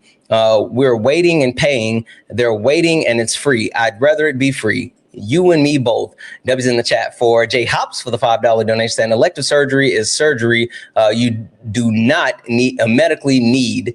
It isn't electing to choose your doctor. Exactly. Like, I don't know what this guy was talking about. W's in the chat for Eureka. Hey, Eureka, who added $100 to the summertime kick fund and said kicking dad bod ass until July the 1st. I know that's right. W's in the chat for J Hops, who added 25, saying for the much needed break we deserve. W's in the chat for Sherelle for the $2, said for the summer ban. W's in the chat for Elizabeth for the $30, said dad bod will not admit he's racist. Dad bod he hides behind politeness, or whatever. W's in the chat for Drew for the $5, saying can you gulag him from Dean and Parker's live too? I don't think he rose to that level. I'm sorry.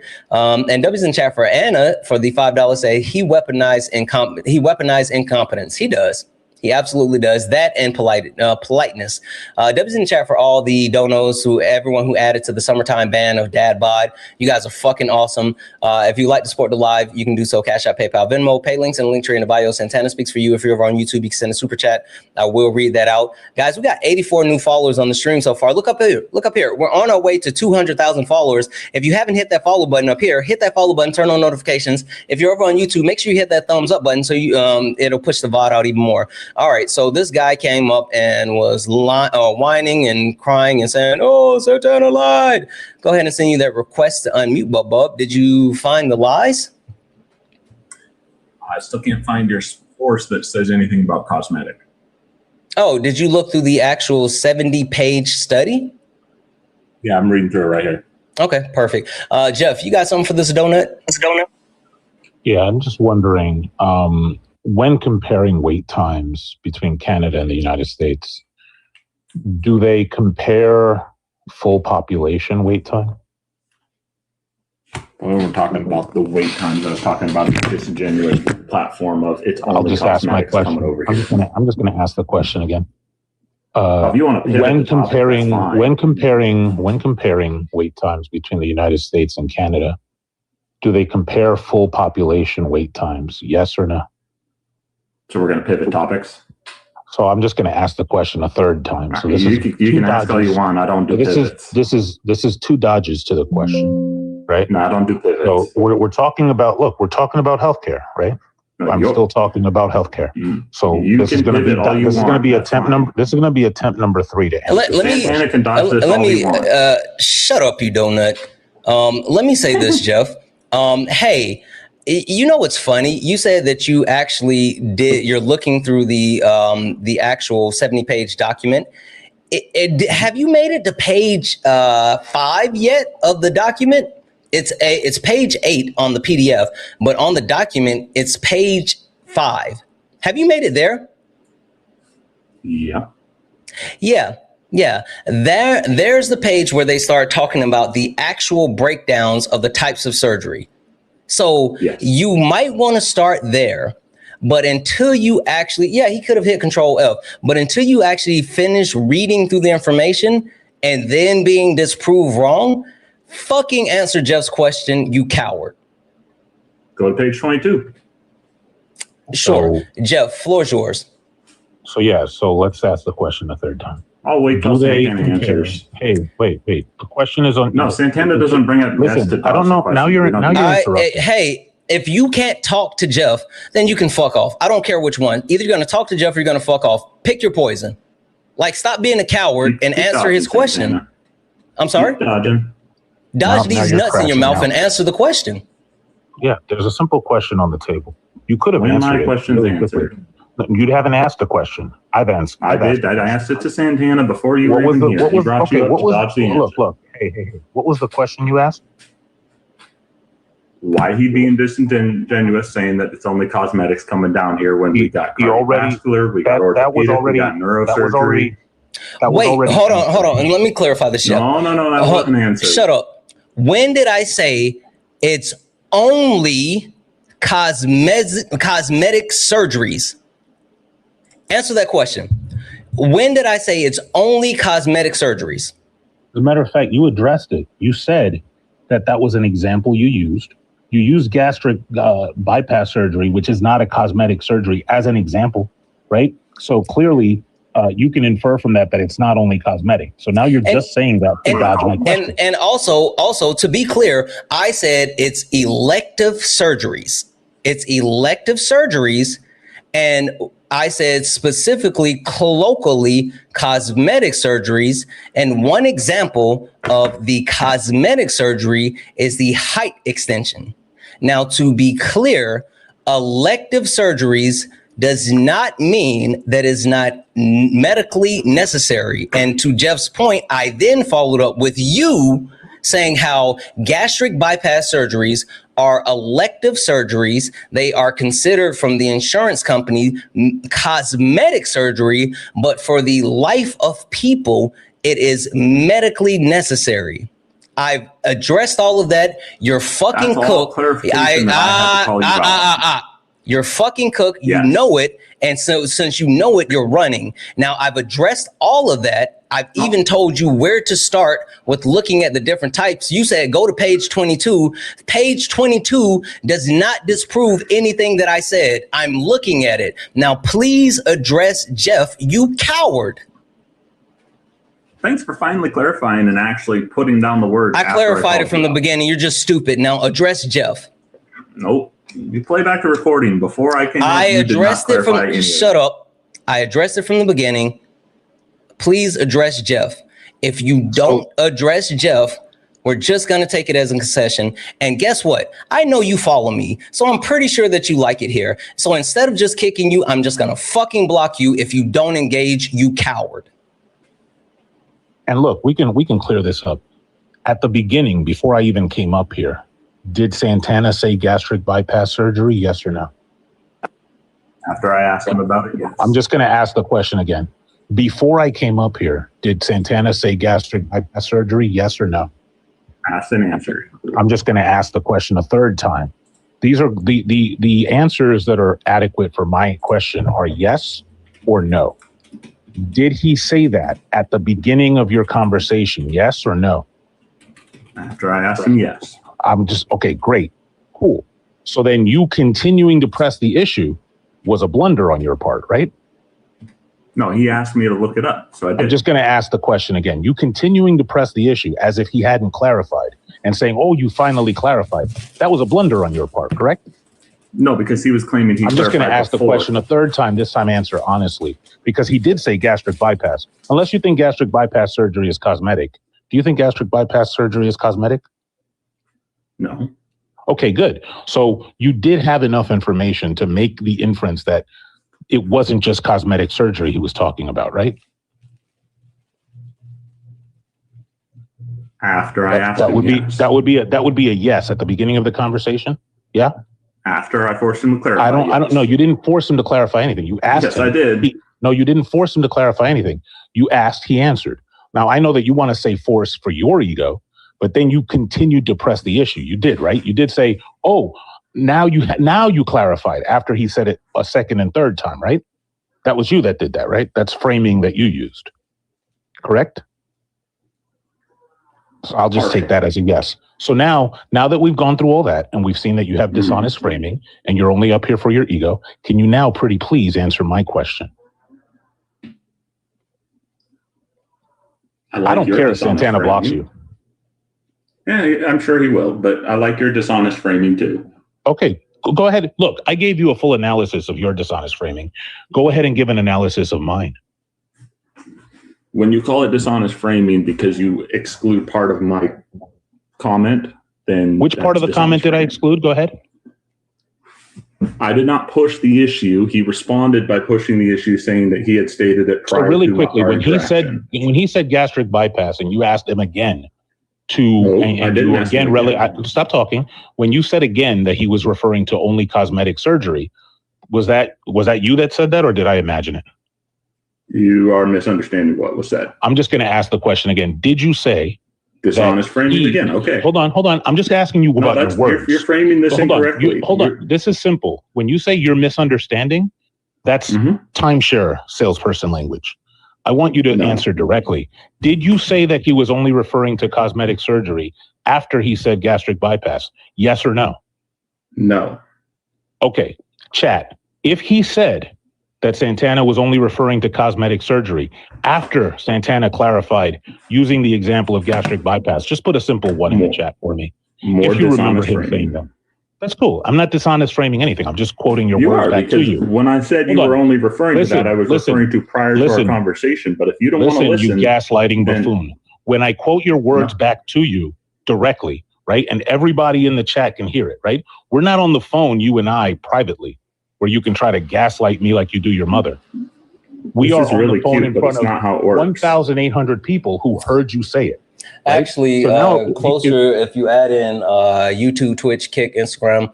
We're almost at about 3,000 people. About 3,000 people heard. Jeff, you can dishonestly this guy. everything you want, but that's not how it works. Shut up. You've been like wholly disingenuous this entire time. You thought that you had a gotcha. I brought you up here. I actually said that what you're saying is not true because I wanted you to give me how I lied. And then even after I went through the diatribe as far as what I said, clarifying the difference between the different types of elective surgeries and then what I classified as cosmetic surgeries, I told you where to find the information from the source that I was provided, not my source, but I still told you where to find it. You're being disingenuous. Stop crying in the comment section. You brought Jeff up because, well, hold on, let me mute that. You brought Jeff up because you can't accept reality. Sending you a request to come off mute. What reality did I not accept? And I called you out. And when were you right? When were you right in your call out? It's a disingenuous phrase. No. What was your original statement? What did you say to get you requested up? That you were lying, which is okay. Perfect. Now tell me where the lie is. Being disingenuous in your no. There's a difference between being disingenuous and being and telling a lie. Now you said that I lied. Tell me what was the lie? Calling them all cosmetics. I said all of them are cosmetic surgeries. Yes. Cool. You say they are coming here for cosmetic surgery. Don't worry about it. So the funny thing about this actual thing that we're doing right now, not only are we live here on TikTok, but we're live everywhere, including YouTube. And the most interesting thing about YouTube is that I can play back what we're talking about. I can literally play it back. I can literally play back what was said. Now, the question I have for you,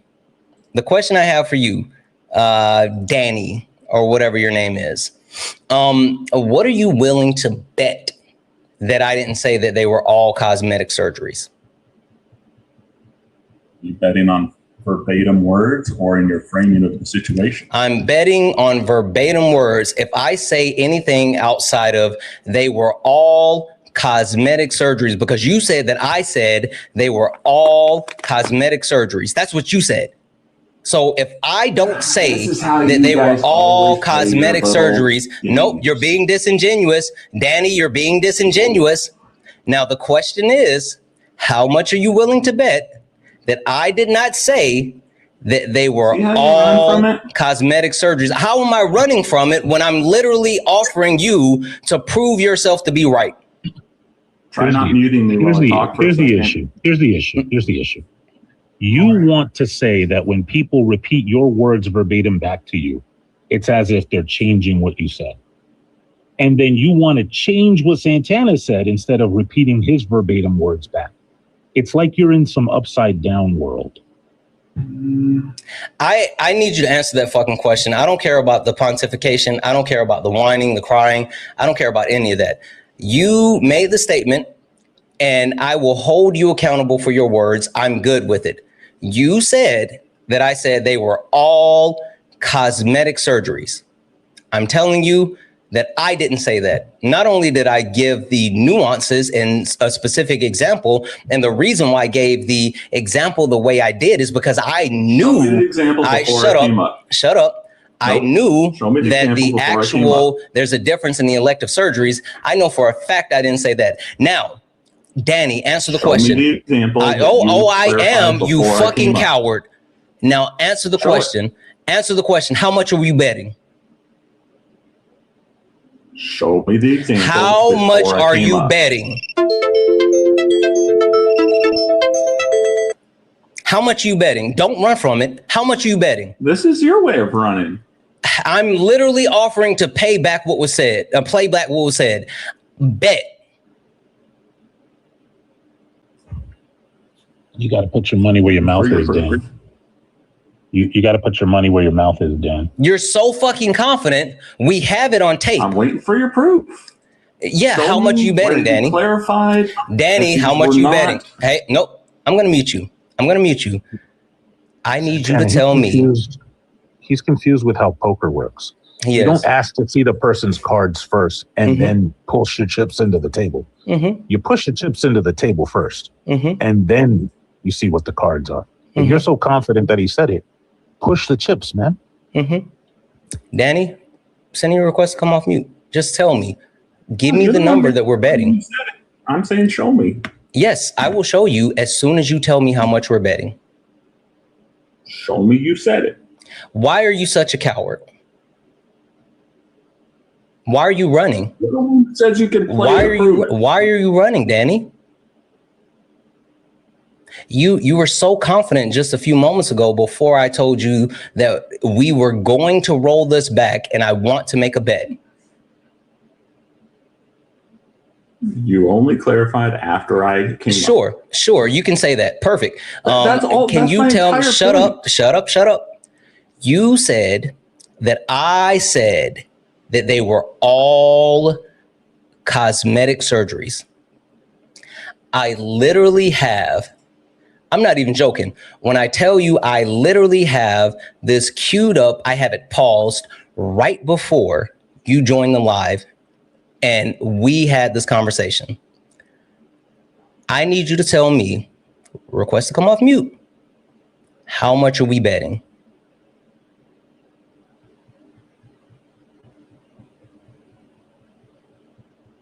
I know you see that request to come off mute.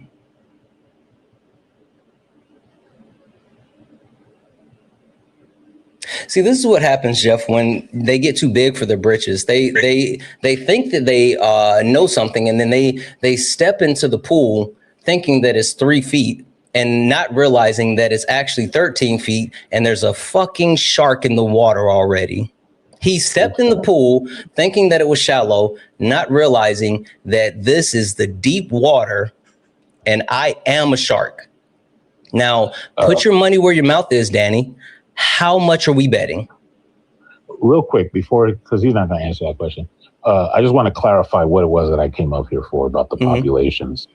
When they do a comparison of wait times between US and Canada, they compare the whole population of Canada, which is all the people that are covered, with people in the United States that are fully covered and can afford it.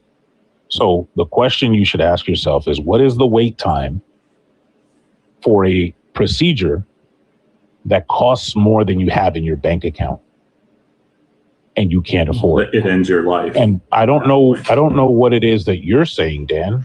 I don't need you for this part. You're a coward. I'm good with the one-man show, thank you.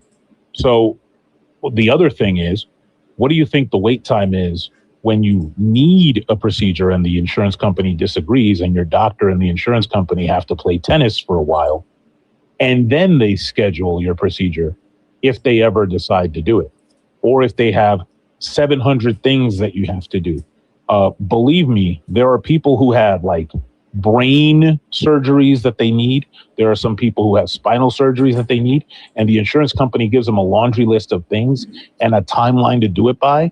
And if they miss one of those things, they start the timeline over, so they have to do all those things again. What do you think the wait time is when you're playing hopscotch for the insurance company? They don't count that, right? So I'm at 3 years right now. I don't know why it is that you're speaking, Dan. I told you, you're not auditioning for nothing. I already have the part. I'm good. I don't need an understudy. I'm not sick. I'm perfectly fine standing on this stage by myself. You are playing the part of some audience member that got lost on his way to the restroom or the concession stand and somehow got on stage. Just leave the stage. Exit stage left. So again, if you factor those in, the wait time is almost like a divide by zero error, because the wait time for a procedure you can't afford is forever. Forever. They don't give it to you. They give you some other stuff. They patch you up and then they just send you home to pass away in your sleep or something. So That was all I wanted to say. I have a meeting to get to, and I don't want to get the funk of liar juice on me anymore. I appreciate you and I are not in disagreement on that. Shut up. I appreciate you, bro. All right. Peace out, y'all. Have a good one. Hey, Danny. How much are we betting?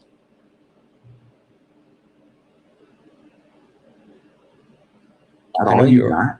How much are you betting? Really? All you got is how much you betting? Last chance. How much is the bet so I can play the video? You got to be paid to play a video. Yeah, you're a coward. So, goodbye.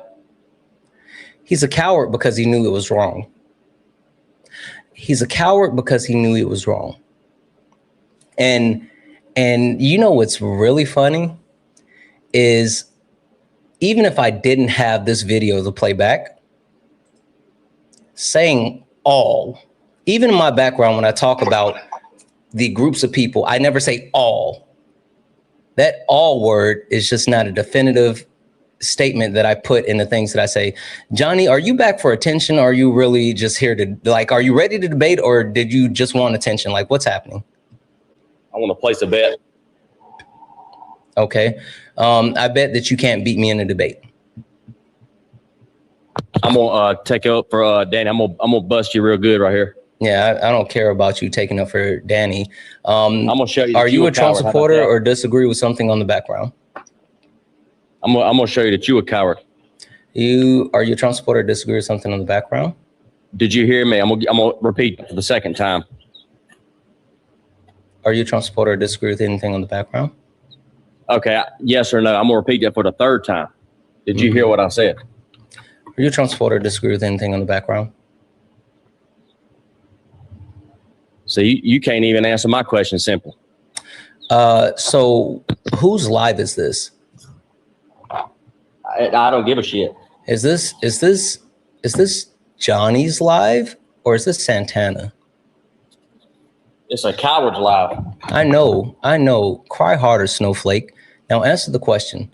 Are you a Trump supporter or disagree with something on the background? What's snowflake mean? That means you're a coward. Are you a Trump supporter or disagree with anything on the background? Racist? I'm sorry? Sounds racist to me. Sure. Racist to me. Sure. It can be racist if you want it to. Fine. I don't care. Are you a Trump supporter or disagree with anything on the background? You got a banana in your fruit bag? Sure, I do. I actually literally do. Right here. Now answer the fucking question or go cry somewhere else. I know you want attention. Eat these nuts, Johnny. As a matter of fact, hey, turn on your camera. Turn on the camera. I just sent you a request. Turn it on. Do it. Turn on your camera. Oh, nope. You stay on mute until you turn that camera on, boy. You turn that camera on, boy. Don't be low IQ, boy. Turn that camera on, boy.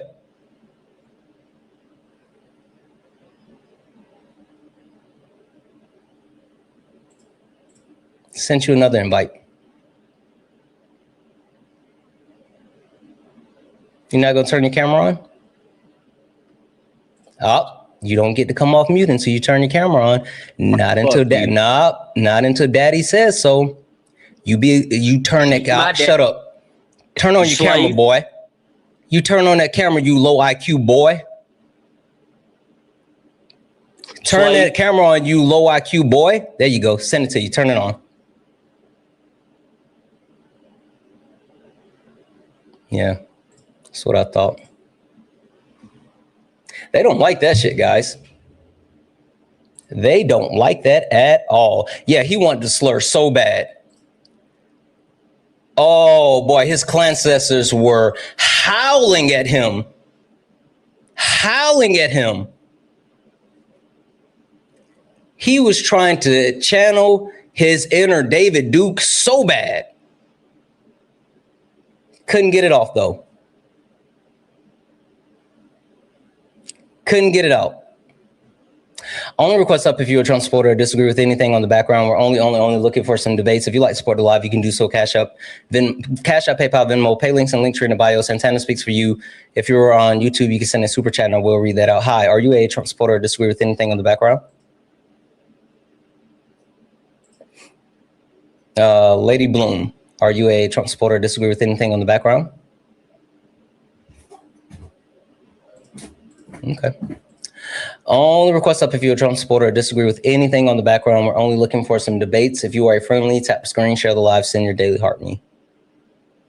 Aw, hey boy. Not Johnny coming back on another account. I'm going to go ahead and mute you. Johnny, you can come back up, but you got to turn that camera on, boy. Hi, are you a Trump supporter or disagree with anything on the background? Oh, your background just minimized for me. Do you mind bringing it back? Oh, you mean it's shifted to the other side? Is that what you're saying? Yeah, your box is just as small as mine. I can't quite see what you're saying in the background. Okay, I'll drop you back down. You take a look at it, and then you come back up when you're ready. Only request up if you're a Trump supporter or disagree with anything on the background. We're only looking for some debates. Only request up if you're a Trump supporter or disagree with anything on the background. We're only looking for some debates. Hi, are you a Trump supporter or disagree with anything on the background? I do. I disagree with the Republicans' stupidity is home comment. Okay. Perfect. Can you give me 2 seconds to thank a couple of people and then we can get into it? Sure. Perfect. Thank you. W's in the chat for Fudge C. Fudge C said a $25 donation. Let's fucking go. Thank you so much for that $25 donation. For C says, Brother Santana, good to see you. Good to see you. I saw you were on with Dean debate yesterday, and you obliterated that blagger who was justifying racism and hurting the black community. And I was infuriated originally, but when I saw you come up, I was relieved. Yeah, I mean, like the amount of anti-blackness that she was spewing, like it just pissed me off to the point where I couldn't stop. Like I had no intentions on joining the live because I had just finished mine. But like, it was insane. It was insane, and I just couldn't deal with it. W's in chat for Rashid. W's in chat for Sarah for the $5 donation. Saying, I'm a friendly, but Jeff scares the F out of me. Jeff is a big fucking teddy bear. Guys, don't let Jeff gas you up. He is not a meanie. He is not. W's in the chat as well for Phoenix Eyes for the $5 super chat to say, suffering from testicular weakness. Ask your doctor if critical thought is right for you. I know that's right. W's in the chat for Otana's mom said, who sent a $5 super chat to say for Johnny's obedience training. Yep, definitely. W's in the chat for all the donos, guys. If anyone else likes to support the live, you can do so. Cash App, PayPal, Venmo. Pay links in the link tree in the bio. Santana speaks for you. If you're over on YouTube, you can send a super chat and I will read that out. Guys, keep tapping the screen. Let's get the likes up to 400,000 likes. Also, hit that follow button right there. Boom, boom, boom. We got 95 new followers on this stream. I know we can get over 100. So please look up there. If you see the word follow, that means you're not following me. Hit that follow button, turn on notifications. We go live all the time. All right. You said you disagree with the Republican stupidity is home point. I do, yeah. Okay. I think you're trying to say that Republicans are stupid. Is that I think that would be an oversimplification, and I think it would actually be a weak argument. What I'm saying is that Republicans lend into stupidity, whether it's them absolutely not knowing anything themselves, being completely ignorant of facts, and even willing ignorance where they are told the facts and they refuse to actually engage with them or go look up any information for themselves. They just believe what they're told, or they weaponize stupidity. There are certain Republicans that know the things, but weaponize stupidity. Yeah, I'm sorry? I said, I understand your assertions. Okay, can I finish my sentence, though? Yeah, of course.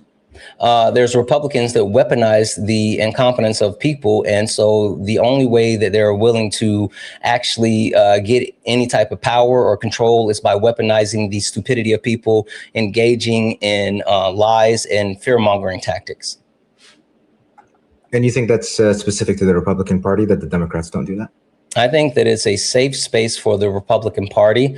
I do think the Democratic Party engages in that in somewhat, but I think that is home for Republicans, meaning that the majority of the Republican Party, no matter if you're just a constituent or you are a member of Congress, stupidity is a safe space for you. Right. I mean, that's less of an argument and more of an insult, wouldn't you say? You seem like a smart person. Nope, that is the premise of the argument, which I can back up with factual information, video testimony, a laundry list of things, but that is the initial claim, and that is how I'll roll my argument out. So do you disagree with that premise? And if you do, please say, well, please stay away from saying, well, the Democrats, please specifically attack the argument, which is the claim towards the Republican Party. Well, I mean, I think if the way you're defining stupidity as a home, kind of like as a, I guess you're saying a pillar of the Republican Party is making you feel safe in your ignorant assertions or beliefs. I don't think you have to actually say what you think I'm saying. I literally just said all the things. Like, you don't have to try to insinuate what I'm saying or guess at what I'm saying, because I literally just rolled it all out for you. I know you think you're being clear, but I'm trying to understand your argument. And if your argument is just insulting another party, the argument is that the Republican Party runs on stupidity, a lack of knowledge, a lack of critical thinking, whether it's the people that vote Republican because they don't want to engage in factual information, or if they are fear-mongered and weaponized by the people that are in power that know the truth, but they weaponize said stupidity that they know their base has in order to generate funds, in order to generate votes, and in order to drive hateful rhetoric. Right. I hear you. I mean, is stupidity the same as dishonesty? No. I agree. And if the Republicans, if the stupidity is home for the Republicans, that might be true depending on how you define stupidity. But stupidity is definitely not the worst trait. It's definitely not as bad as, let's say, dishonesty coming from other parties. Sure. Too bad we're not talking about other traits, and too bad we're not talking about other parties. The background specifically is talking about the reality that the Republican Party as a whole engages in stupidity in one way, shape, or the other, and it drives the actual premise of the party. I mean, I'd have to explain to you why it's not stupid, and then we'd be arguing stupidity. We could do that if you're. I'm waiting for you to attack the actual point on the background instead of trying to talk about other things. Well, it's not a fact; it's an opinion, right? So it's. I'm just trying to understand your opinion. You're yelling out opinions as if they're facts. You seem angry. I'm trying to understand why you're so angry. I'm not angry. I'm just waiting for the stupid person that I have on the panel to actually make a point about the background. See, again, with the insults, it's not a very smart or positive position for you to have. Well, the truth hurts. Life is tough. Get a helmet. Sorry? The truth hurts. Life is tough. Get a helmet. That's true. It's true. But if you're saying America, let's be honest, and then yelling out opinions, you're not talking about honesty. You're just saying you want to be heard. Well, see, the funny thing about the quote unquote opinions is that opinions, at least my opinions, I don't know how you craft. How do you craft your opinions? Carefully. That's it? Just carefully? Mm-hmm. These are. You don't want to add anything else to how you craft your opinion? No. I think carefully is the best way to describe how I craft my opinions. Okay, so the only thing that you do when you get ready to give out an opinion, you say, I'm going to be careful at how I say this. Exactly. Okay. I'm going to be careful in how I come up with that opinion. Oh, okay. So would you like to actually expand what that means? Carefully come up with it? What do you mean carefully come up with it? Carefully. Exactly. Carefully. So with care, with consciousness. Yeah. You see, this is the problem. This is the problem of what's happening. So you're beating around the bush because you know that you're fucking cooked. It's fine. So the way that I craft my opinions, the way that I craft my opinions is based off. I don't care about your feelings. Holy smokes! I don't care about your feelings either, sir. You're a good man. Keep talking. Put your tears in a pot of greed. Right here. I need all your tears inside of the pot of greed. Get them all in the pot of greed. So, as I was saying, oh, not him running. They have been running today. They have been running today. Holy smokes, what is happening? I don't blame them. I don't blame them. Fatten up all that around their eyes. I would not. I don't blame them. Only request up if you're a Trump supporter or disagree with anything on the background. We're only looking for some debates. Debbie's in the chat for Danella, who sent a $1 donation saying, I sent an ex-Blaga classmate to you, but he B-word out. Tell him come run me my fade. Like the group that I want to fucking debate so bad is Blaga and FBA. Like I really, as a matter of fact, I'm putting a hit piece out on FBA. Wait till you guys see it. Debbie's in chat. Thank you so much for that $1 donation. Again, if anyone else likes to support the live, you can do so. Cash App, PayPal, Venmo. Pay links in the link tree in the bio. Santana speaks for you. If you're over on YouTube, you can send a super chat. I will read that out. Only request up if you're a Trump supporter or disagree with anything on the background. We're only looking for some debates. What up, Solid? What's up, man? I wanted to play reindeer games. Oh, I didn't even see you in the request until old boy ran. It's okay. Hey, did you see how he was trying to get the semantics off? Yeah. Also, he was doing that thing, the Bulverism thing, where instead of actually arguing, he just wanted to try and paint you out as some meanie pants. Mm-hmm. You know, the funny thing about that, Solid, is like I think morality is subjective. So I don't care about his morality and the way that he would like to paint me. I'm very simple, very plain, very straightforward. And so I know where I stand and I know what I put out. And I have also come to, like, you know, what's the funniest thing, Solid? When I first started doing like TikTok and lives and stuff, I used to worry so bad about trying to make every single person happy. Like anytime someone said, "Oh, Santana," I was like, "Oh, I'm sorry. Oh, I'm sorry. I shouldn't. And then they tried to cancel me for some, like, the way that I responded to a racist piece of shit. And I bent over backwards. I apologized. I did like a whole thing, and it still wasn't enough for them. And then I got an inside peek of them talking shit and basically saying that how they said that I needed to host a live on my knees, begging for forgiveness, and they still wouldn't forgive me. And then I said, fuck you. And from that point, I've realized that I can't make everyone happy. The best thing that I can do is try to be the best possible person I can be, take the corrections when they are valid and they are given. And then outside of that, tell them to fuck off. So I don't know, Solid. That's where I am. You know what? I feel that, man. I envy that because I'm definitely a people pleaser. Mm-hmm. Hey, Solid, you want to tell the people about the cool thing that you're doing while we got you up here? Not necessarily. Fucking tell them, Solid. Okay, all right. Okay, here's the deal, y'all. Santana is helping me out with this thing, right? He's trying to help me get some funding, and he's doing an immaculate job at it. He's helping me get some funding. I have a mini documentary that I'm working on to center the voices of Black soldiers from the 216th Infantry Battalion. I deployed with that battalion in 2007 and stayed until 2008. Okay, I was there for a long time. Got me a hearty helping of war. Good God, you all. What is it good for? Absolutely nothing.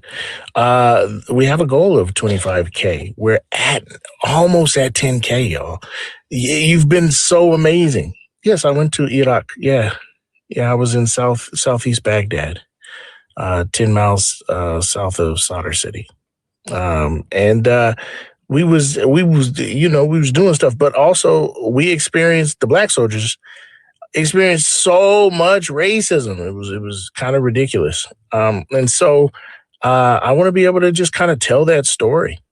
I just want to be able to tell that story. I want you all to be able to hear that story. If you're curious about it, when Santana's done with the live today, you can go by my YouTube, my Ubity Tubity. Okay. You can go to my Yoodle Toodle. Okay. I have some pre-work up there. I have one interview that I did with a beloved friend of mine, Major Jermaine Hampton. where he and I kind of talk about our deployment. And it's just a rough interview to just kind of like gauge, hey, is this something we should pursue? And I think you should watch it.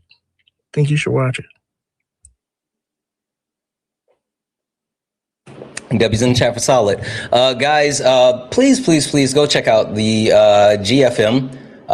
You can find the link in the link tree in my bio. You can find the link in the link tree in Solid's bio, in Petty's bio, in Swan's bio, in Ari's bio. I think it may be in K's bio.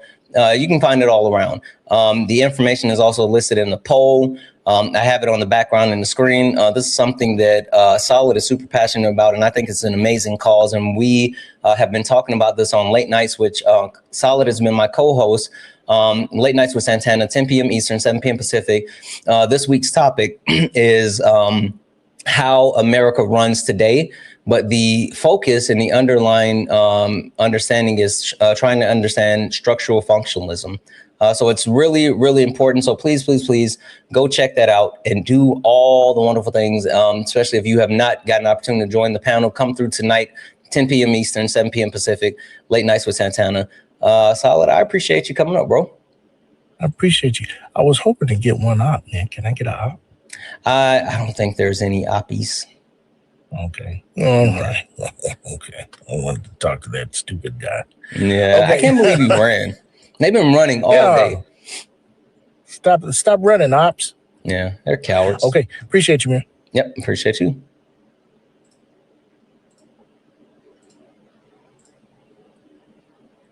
What up, Hector? What's up, man? Want to do a quick little announcement. I'm trying to go wherever I can, where I see all the people are. Put a 1 in the chat if you're in Texas. Want to see how many Texans are in here? 1 in the chat if you are in Texas. Hi, everybody. Okay, got a couple Texans in here. Fantastic. So today's your last day to be able to vote in our primary runoffs. Today's the final day. Early voting, that's up. May 26th, today. It's the last day you can go vote. Please make sure you are doing so. This is the vote specifically for individuals who are registered and voted for their primaries back in March. So if you registered Democrat, you'll be voting for the Democratic one. If you registered Republican, you'll be voting for the Republican ones. Even if you are a Republican, go vote today and go vote for John Cornyn. Because if John Cornyn wins, Tallarico was whoop his ass in November. Ken Paxton got the endorsement from Donald Trump, and I think that has boosted him to the forefront because for some reason you guys really like corruption. So go vote for John Cornyn so we can whoop his ass. To the rest of you guys, please make sure you are voting in your Democratic primaries today. It's the last day to do so. Polls are open from 7 a.m. to 7 p.m. Would greatly appreciate if y'all did that. Don't just talk about it, be about it. Thank you. That's it. Go vote. Hector, are you going live at all today? Yes, I will be going live later. I may even stream the results of the election. Okay. I was about to say, you want to tell the people what time and where they can find you? Should be live today, roughly between the hours of 3 and 5 p.m. CST on this account and YouTube, Hector Talks with 2 R's. So yeah, by all means, hit that follow button. All right. I appreciate you, bro. I appreciate you. Yep. W's in the chat for Christine for the $1 donation saying, stop breaking all the toys. Much love, Christine.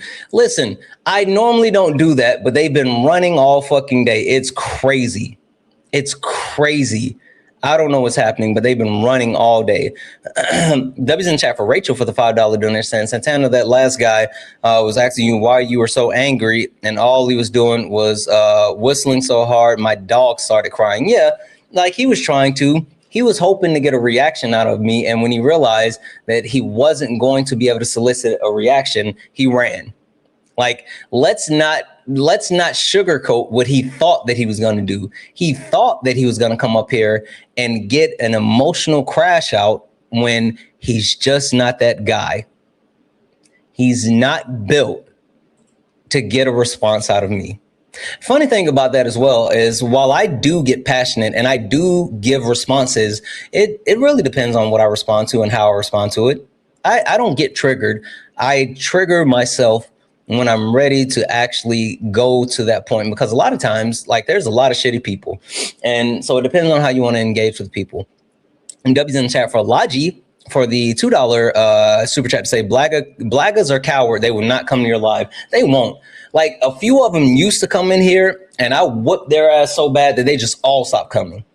Like, literally, I had a couple of morning lives where I got like 3 or 4 days straight of like the first person being up was Blaga.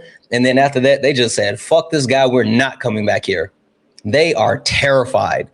After I fucking clip Kenneth, who used to run around here and say, I'm one of the founding members of Blaga.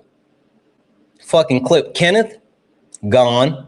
And then fucking Levito, before he got a little bit of sense or whatever, I clipped Kenneth about the Epstein files, gone. So Blaga don't really fuck with me. Blaga does not fuck with me. W's in the chat for Gloria the Void for the $10 super chat to say, Santana cast pot of greed to drink 2 MAGA tears and draw 2 cards, then plays Cyberjar to mill MAGA for 6 cards. MAGA doesn't understand tariffs, so they mill 30 cards, and Santana drinks another 8 MAGA tears. I know that's fucking right. W's in the chat. W's in the chat. I fucking love it. Holy shit. Holy shit. W's in the chat. This is interesting.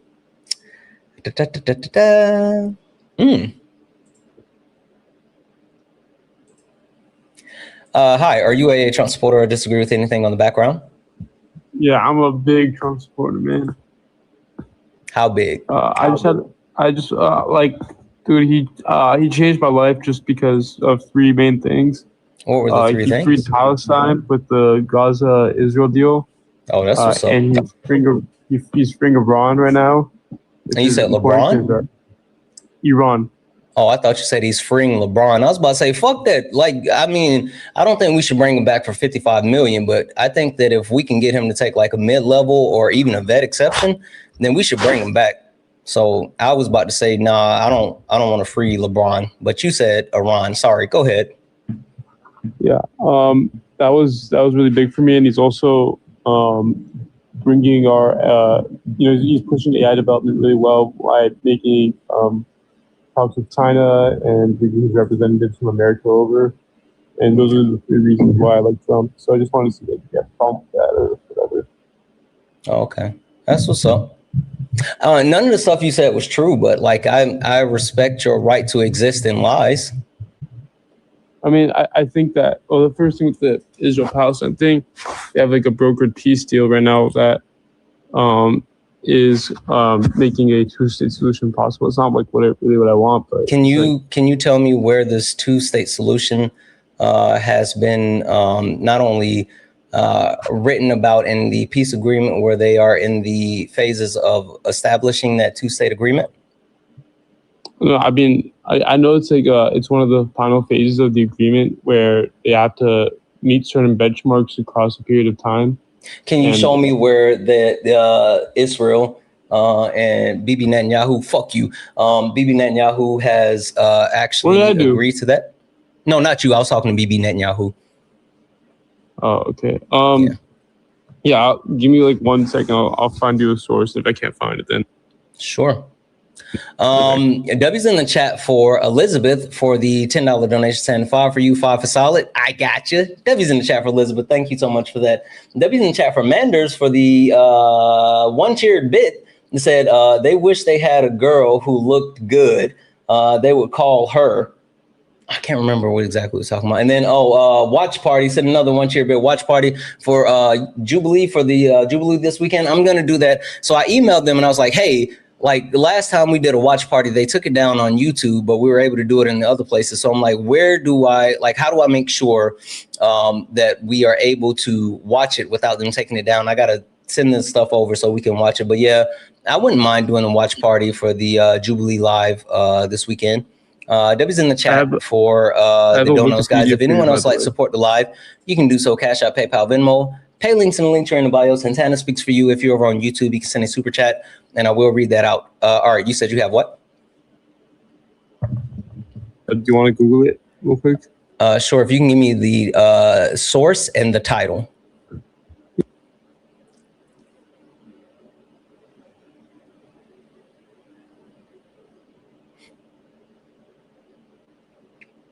If you're saying something while you're out of the app, I can't hear it. You got to come back in for me to hear you. My bad.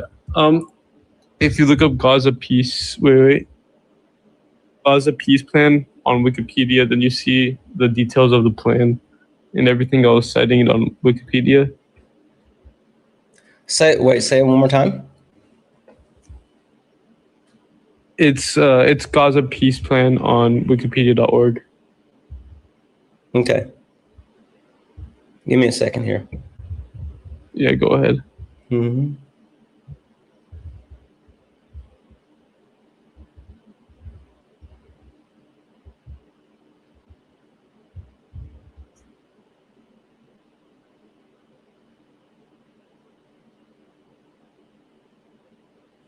Mm-hmm.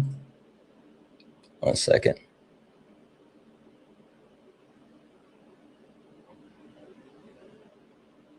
Oh, hey, I got a question for you. Yeah. Do you live in Atlanta? No, but I was just there because I had a flight there. What did you do in Atlanta? What did I do in Atlanta? Well, I'm flying to Memphis right now to see my friends, so I was in Atlanta because I had a connection. Oh, I thought you were scamming in Atlanta. Scamming? Yeah. No. They do a lot of scamming in Atlanta. Hey, what's the deal with the videos on your profile page about you buying followers and then using the page to scam people? Yeah, what? I don't do that. It's literally on your page, Bub. Which one? The fucking TikTok live that you're on right now. Did you forget to switch accounts? He forgot to switch accounts. I'm good. He forgot to switch accounts, guys. He forgot to switch to his burner. God damn. Brrr. Not him forgetting to switch accounts. That's wild. That's wild. Him buying followers just so he can scam them? It's a cold world. Isn't that what Future said? It's a cold world. Oh, man. I don't know. Anywho, what was I saying? I was saying something prior to him coming up. What the fuck was I saying? Oh, wait.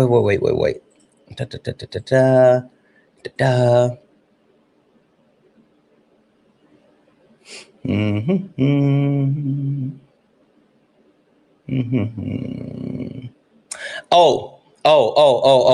There's something I want to play for you guys really quickly. This is like completely off topic, but I want to play it. So we understand that there is a subsection of like the world, not just the city, correct, but the world.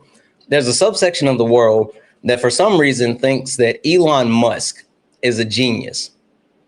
I don't get it. I don't understand it.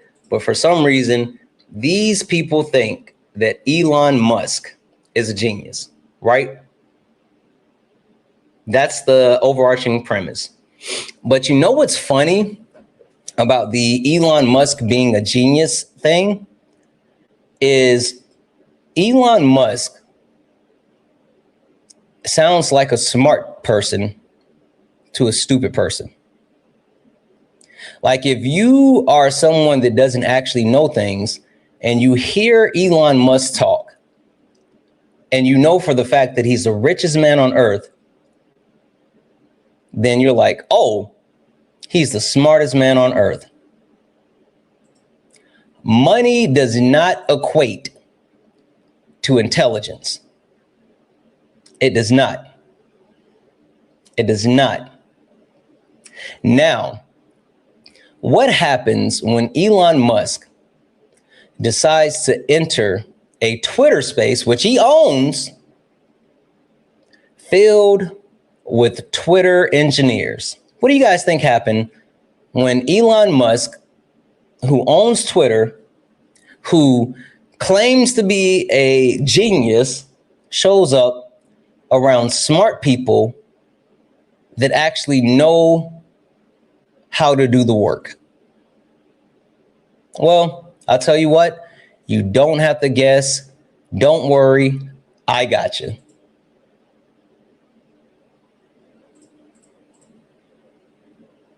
Of features as high as possible.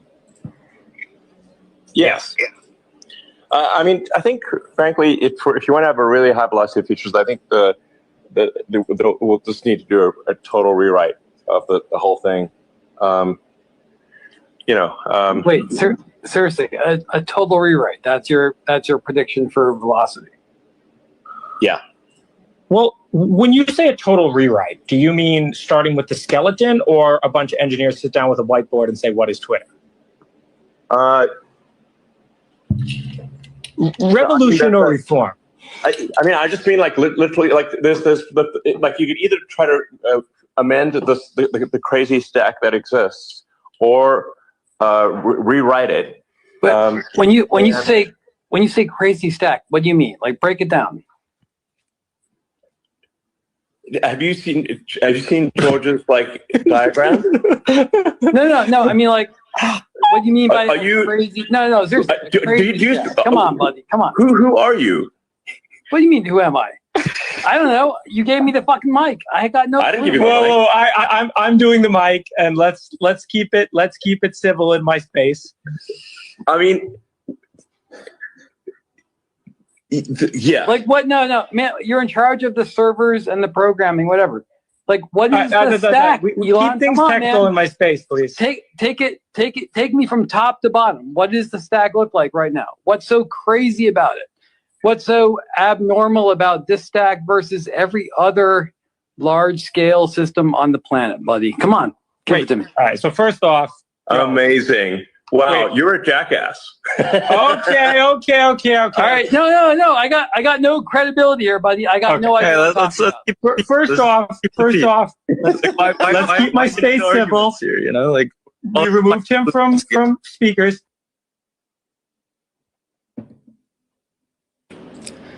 Boy, they were on Elon's ass. They were on his ass. That's what happens when you get pressed and you're a fraud. That's what literally happens when you get pressed and you're a fraud. What did Cat Williams say? Everybody, what did he say? A Chrysler 300 looks like a Phantom until a Phantom pulls up. A Chrysler 300 looks like a Phantom until a Phantom pulls up.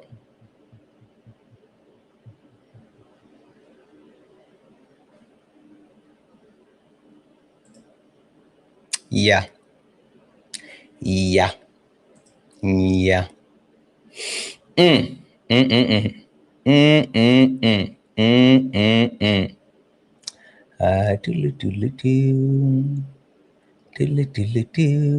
second here.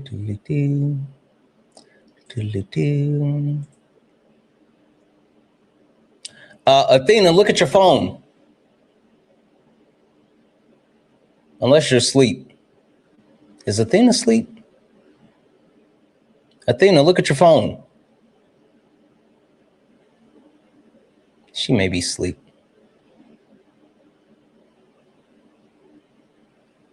How much you guys want to bet Athena's asleep?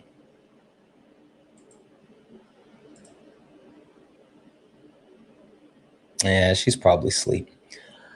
W's in the chat for Phoenix Eyes for the $5 super chat to say, I remember this. He also used someone else's account in a game and got called out when he couldn't talk the talk. Yeah.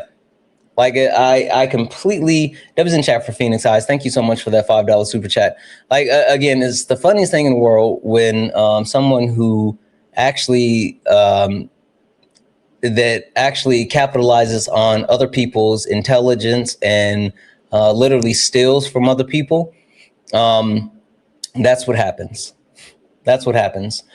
Anyway, guys, so since Athena is asleep and she's not coming up, we're going to call it here. And we are going to call it here. I was trying to make it to 3 hours.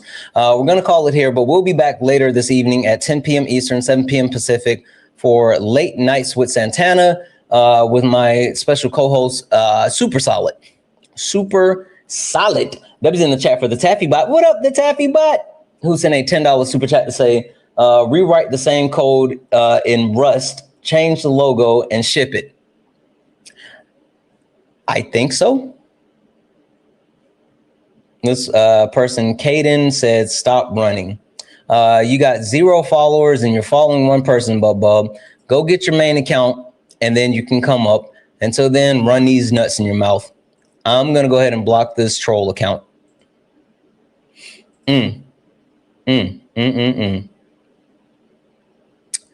Sucks to suck. Anyway, we'll be back at 10 p.m. Eastern, 7 p.m. Pacific, Late Nights with Santana. Myself, Solid, we are going over the way that America works. This is night 3 of our panel discussion, which deals with the overarching premise of structural functionalism. So we're going to get out of here. You guys enjoy the rest of your day. I will see you all later. Oh, wait, let me check one other thing because W's in the chat for Manders. I remember. Order coffee. I will. And also W's in the chat for Manders for the one chair said that last one was next in line. Want to be a baller. I know that's right. W's in the chat for Manders for the bits over on Twitch and also the reminder I got to order coffee. All right, guys, we're going to get out of here. Let us go. Yeah. Funny how it changed now. Oh, wait, hold on. I said I wasn't going to do that. I didn't say we weren't going to do that. We're going to start doing the original as the intro and then the OG as the outro. So. You stepped in the box, now you're in the ring. Ain't no hugs here, you better take your best swing. Mike Hot, who wanna step in the flame? This ain't a debate, this a mind game. Facts type lies, get left in chain. One wrong word, get slapped out your name. This ain't TikTok T, this a war zone talk. No script, no filter, no safe walk. Bring stats to get scrambled like a glitch. I got fire in my mouth like I came from the pit. Hey, W's in the chat for the chat. W's in the chat for the chat. Guys, this is a good little speed run. This is good. I got some stuff to do, so I'm gonna go get some stuff done. You guys do some stuff too.